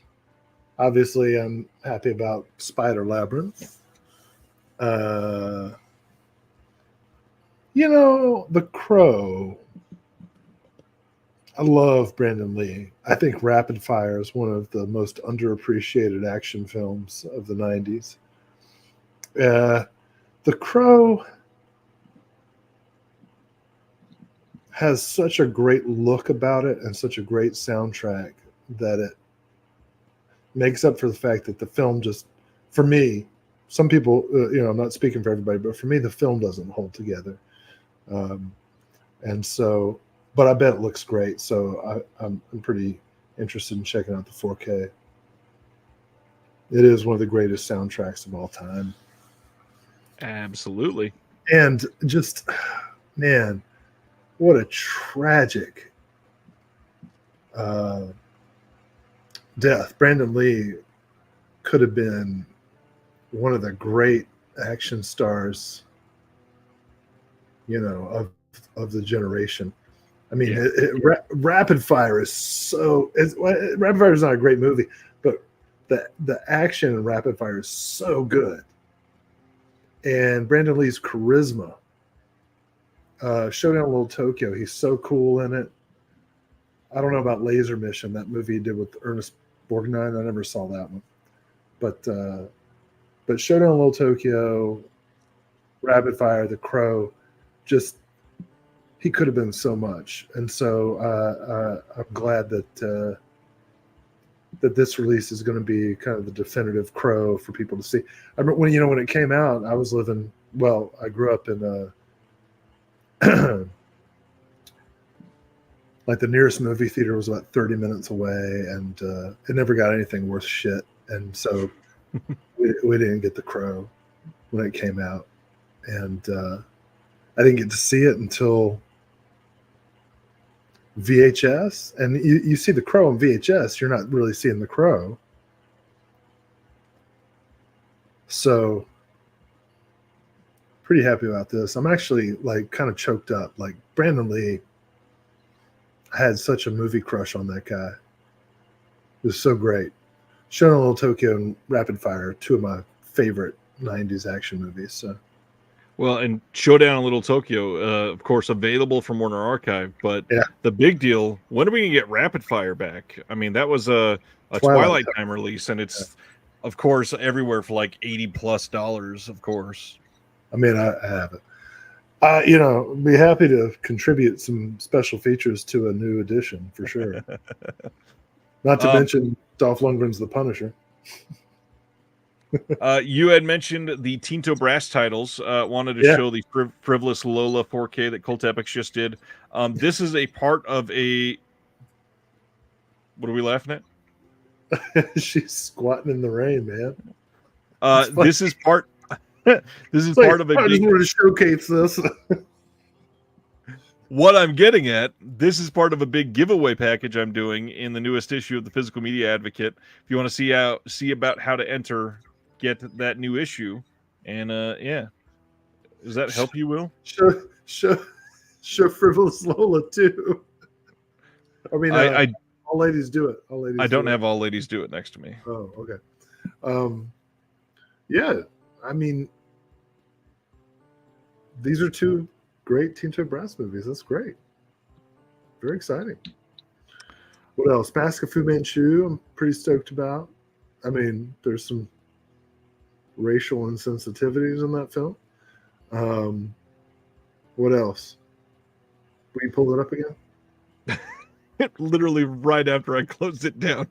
You asked me what I'm excited about. And that was like 8 minutes, and then you started talking about Brandon Lee. And okay, just a second. Well, I was excited about The Crow. And so you answered the question. Well done. Oh, okay. So none of the other movies matter. Jesus, Will.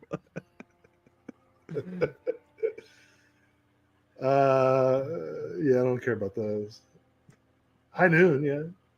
That's going to be the whole answer. Oh, yeah, I don't care about any of these. Well, we've talked about One from the Heart and Rain People. Yeah. Devil's Doorway. That's a good one. Yeah.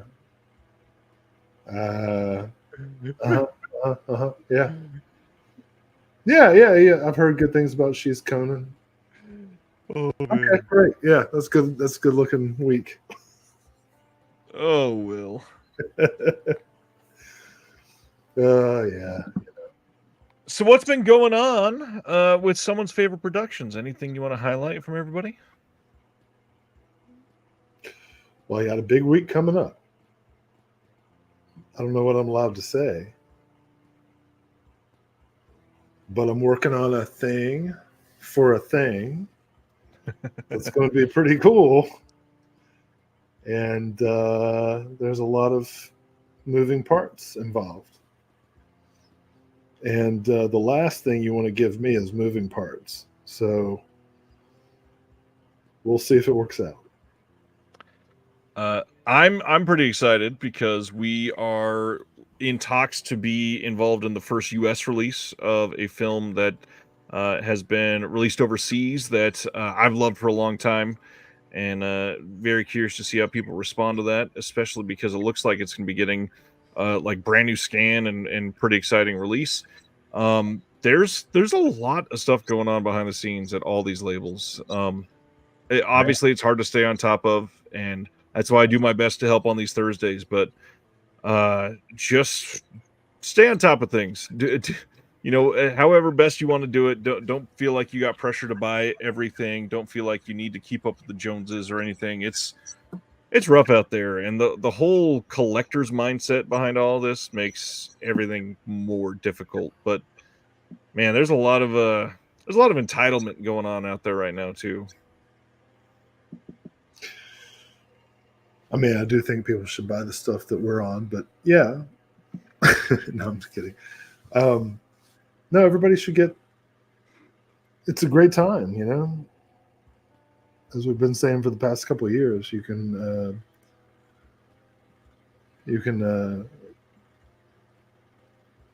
not just get access to the stuff that you already know, but things that you've never been exposed to before. And yeah, man, it's been a couple months. I want to give a shout out to Celeste, who has been so gracious to me. We are going to be doing the exploitation film series soon, and I had to delay it because I was just like a mess this past month, 2 months really, and Celeste and I are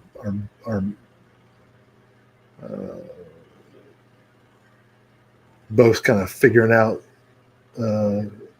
our futures, and but I'm so excited to be doing it, and it's going to be happening pretty soon. We'll start this sort of history of exploitation film series. You and I have a bunch of projects percolating, and I don't know what I'm allowed to speak to, so I'm not going to say anything specific except to say big and huge, and that's it. I'm like, wow. I feel very blessed. How about I'll say that? I feel blessed right now. I'm glad. I'm so glad. So blessed. As if we weren't busy enough already, it also is the week where I did launch another thing. The first episode of Film Foundations went live just 2 days ago. Well, it's after midnight here now, so it went live on Wednesday, where we discussed Edgar Wright, and you can watch that on YouTube, or you can listen to it wherever you get podcasts. Check it out, because it's gonna be a hell of a show. We've already literally, we recorded an episode last night, Wednesday night, that is scheduled to go up in November of this year. That's how far ahead we are already. So there's a lot of pretty great things coming, including multiple people in the chat, including Celeste. There's a lot of great stuff coming. We got one with Will that's coming out in just a couple weeks. You know, I was going to mention this to you kind of off camera. How about we just talk afterwards then? I know you know what's coming. I know. I think we need to redo that one. We'll talk about it. So what that other show is going to be really fun, and some of the guests that we've got lined up are really cool. Heather Drain is our first guest, and that episode goes up next Wednesday. But you can check out the format right now. Man, anything else going on that you want to shout out, Will? We've had a long night already.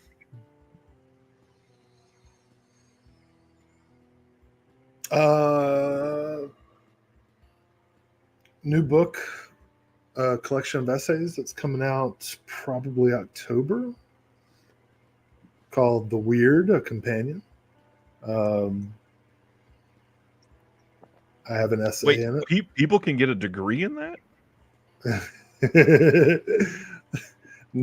No, actually, that's not the case. It's like one thing in a much larger thing, but I'll share probably more next month. But that book, a collection of essays, various writers about the weird in fiction, is coming out. And I've got a piece about Octavia E. Butler. Some people might know for Kindred, Parable of the Sower, Parable of the Talents, many other books, Fledgling. So that's coming out soon. I'll send a link to maybe post in the Discord for that George Romero tribute journal issue, which has a lot of great essays about Romero's films, including my piece on Bruiser and Season the Witch.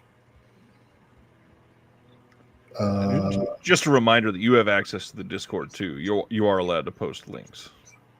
Yeah, that's what I said. You said you would send a link to me to post to the Discord. Oh, did I say? No, I send a link to the Discord. You'll have to remind me to do it, but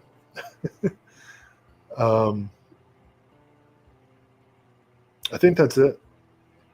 I got some other stuff coming out, but it's not official yet. So. All right. Yeah, there's all kinds of stuff going on behind the scenes. We are working on an ungodly number of releases right now. It would be unfair to even start to try to hint at some of them. Just keep an eye out. You know where to follow. You know that we are going to do our best to put out releases that we are proud of and that we want to see on discs. Yeah. Next week, by the way, I just brought up Film Foundations. Chris Dashew is back, and we're going to be doing a live episode of Film Foundations next Thursday after our announcements. So come back and check that out. You can argue with us in the comments as we discuss our 4 questions that we answer in every episode. It's going to be a fun one. I just saw Celeste's comment about my leftist credentials. I keep forgetting that you can't see anything, and I'm like, I highlighted that episode or that comment for you earlier. Oh, I just saw it. It's pretty funny. All right. If we don't have anything else, I think that might be it for the night, everybody. Thanks for hanging out with us. Oh, man. Thanks. Till next month, Will's amazing, and you should follow him on Instagram and wait for him to post every 6 weeks. I put a picture of my kid up. I did notice that. All right. Thanks for hanging out, everybody. We'll see you next time. Have a good one. Thanks, Will. And yeah, we'll see you next Thursday. Ooh. Thank you for watching The Disconnected. On the way out, make sure that you are subscribed to the channel, that you've liked the video, and that you've copied the link to be able to share it with someone else that may appreciate this.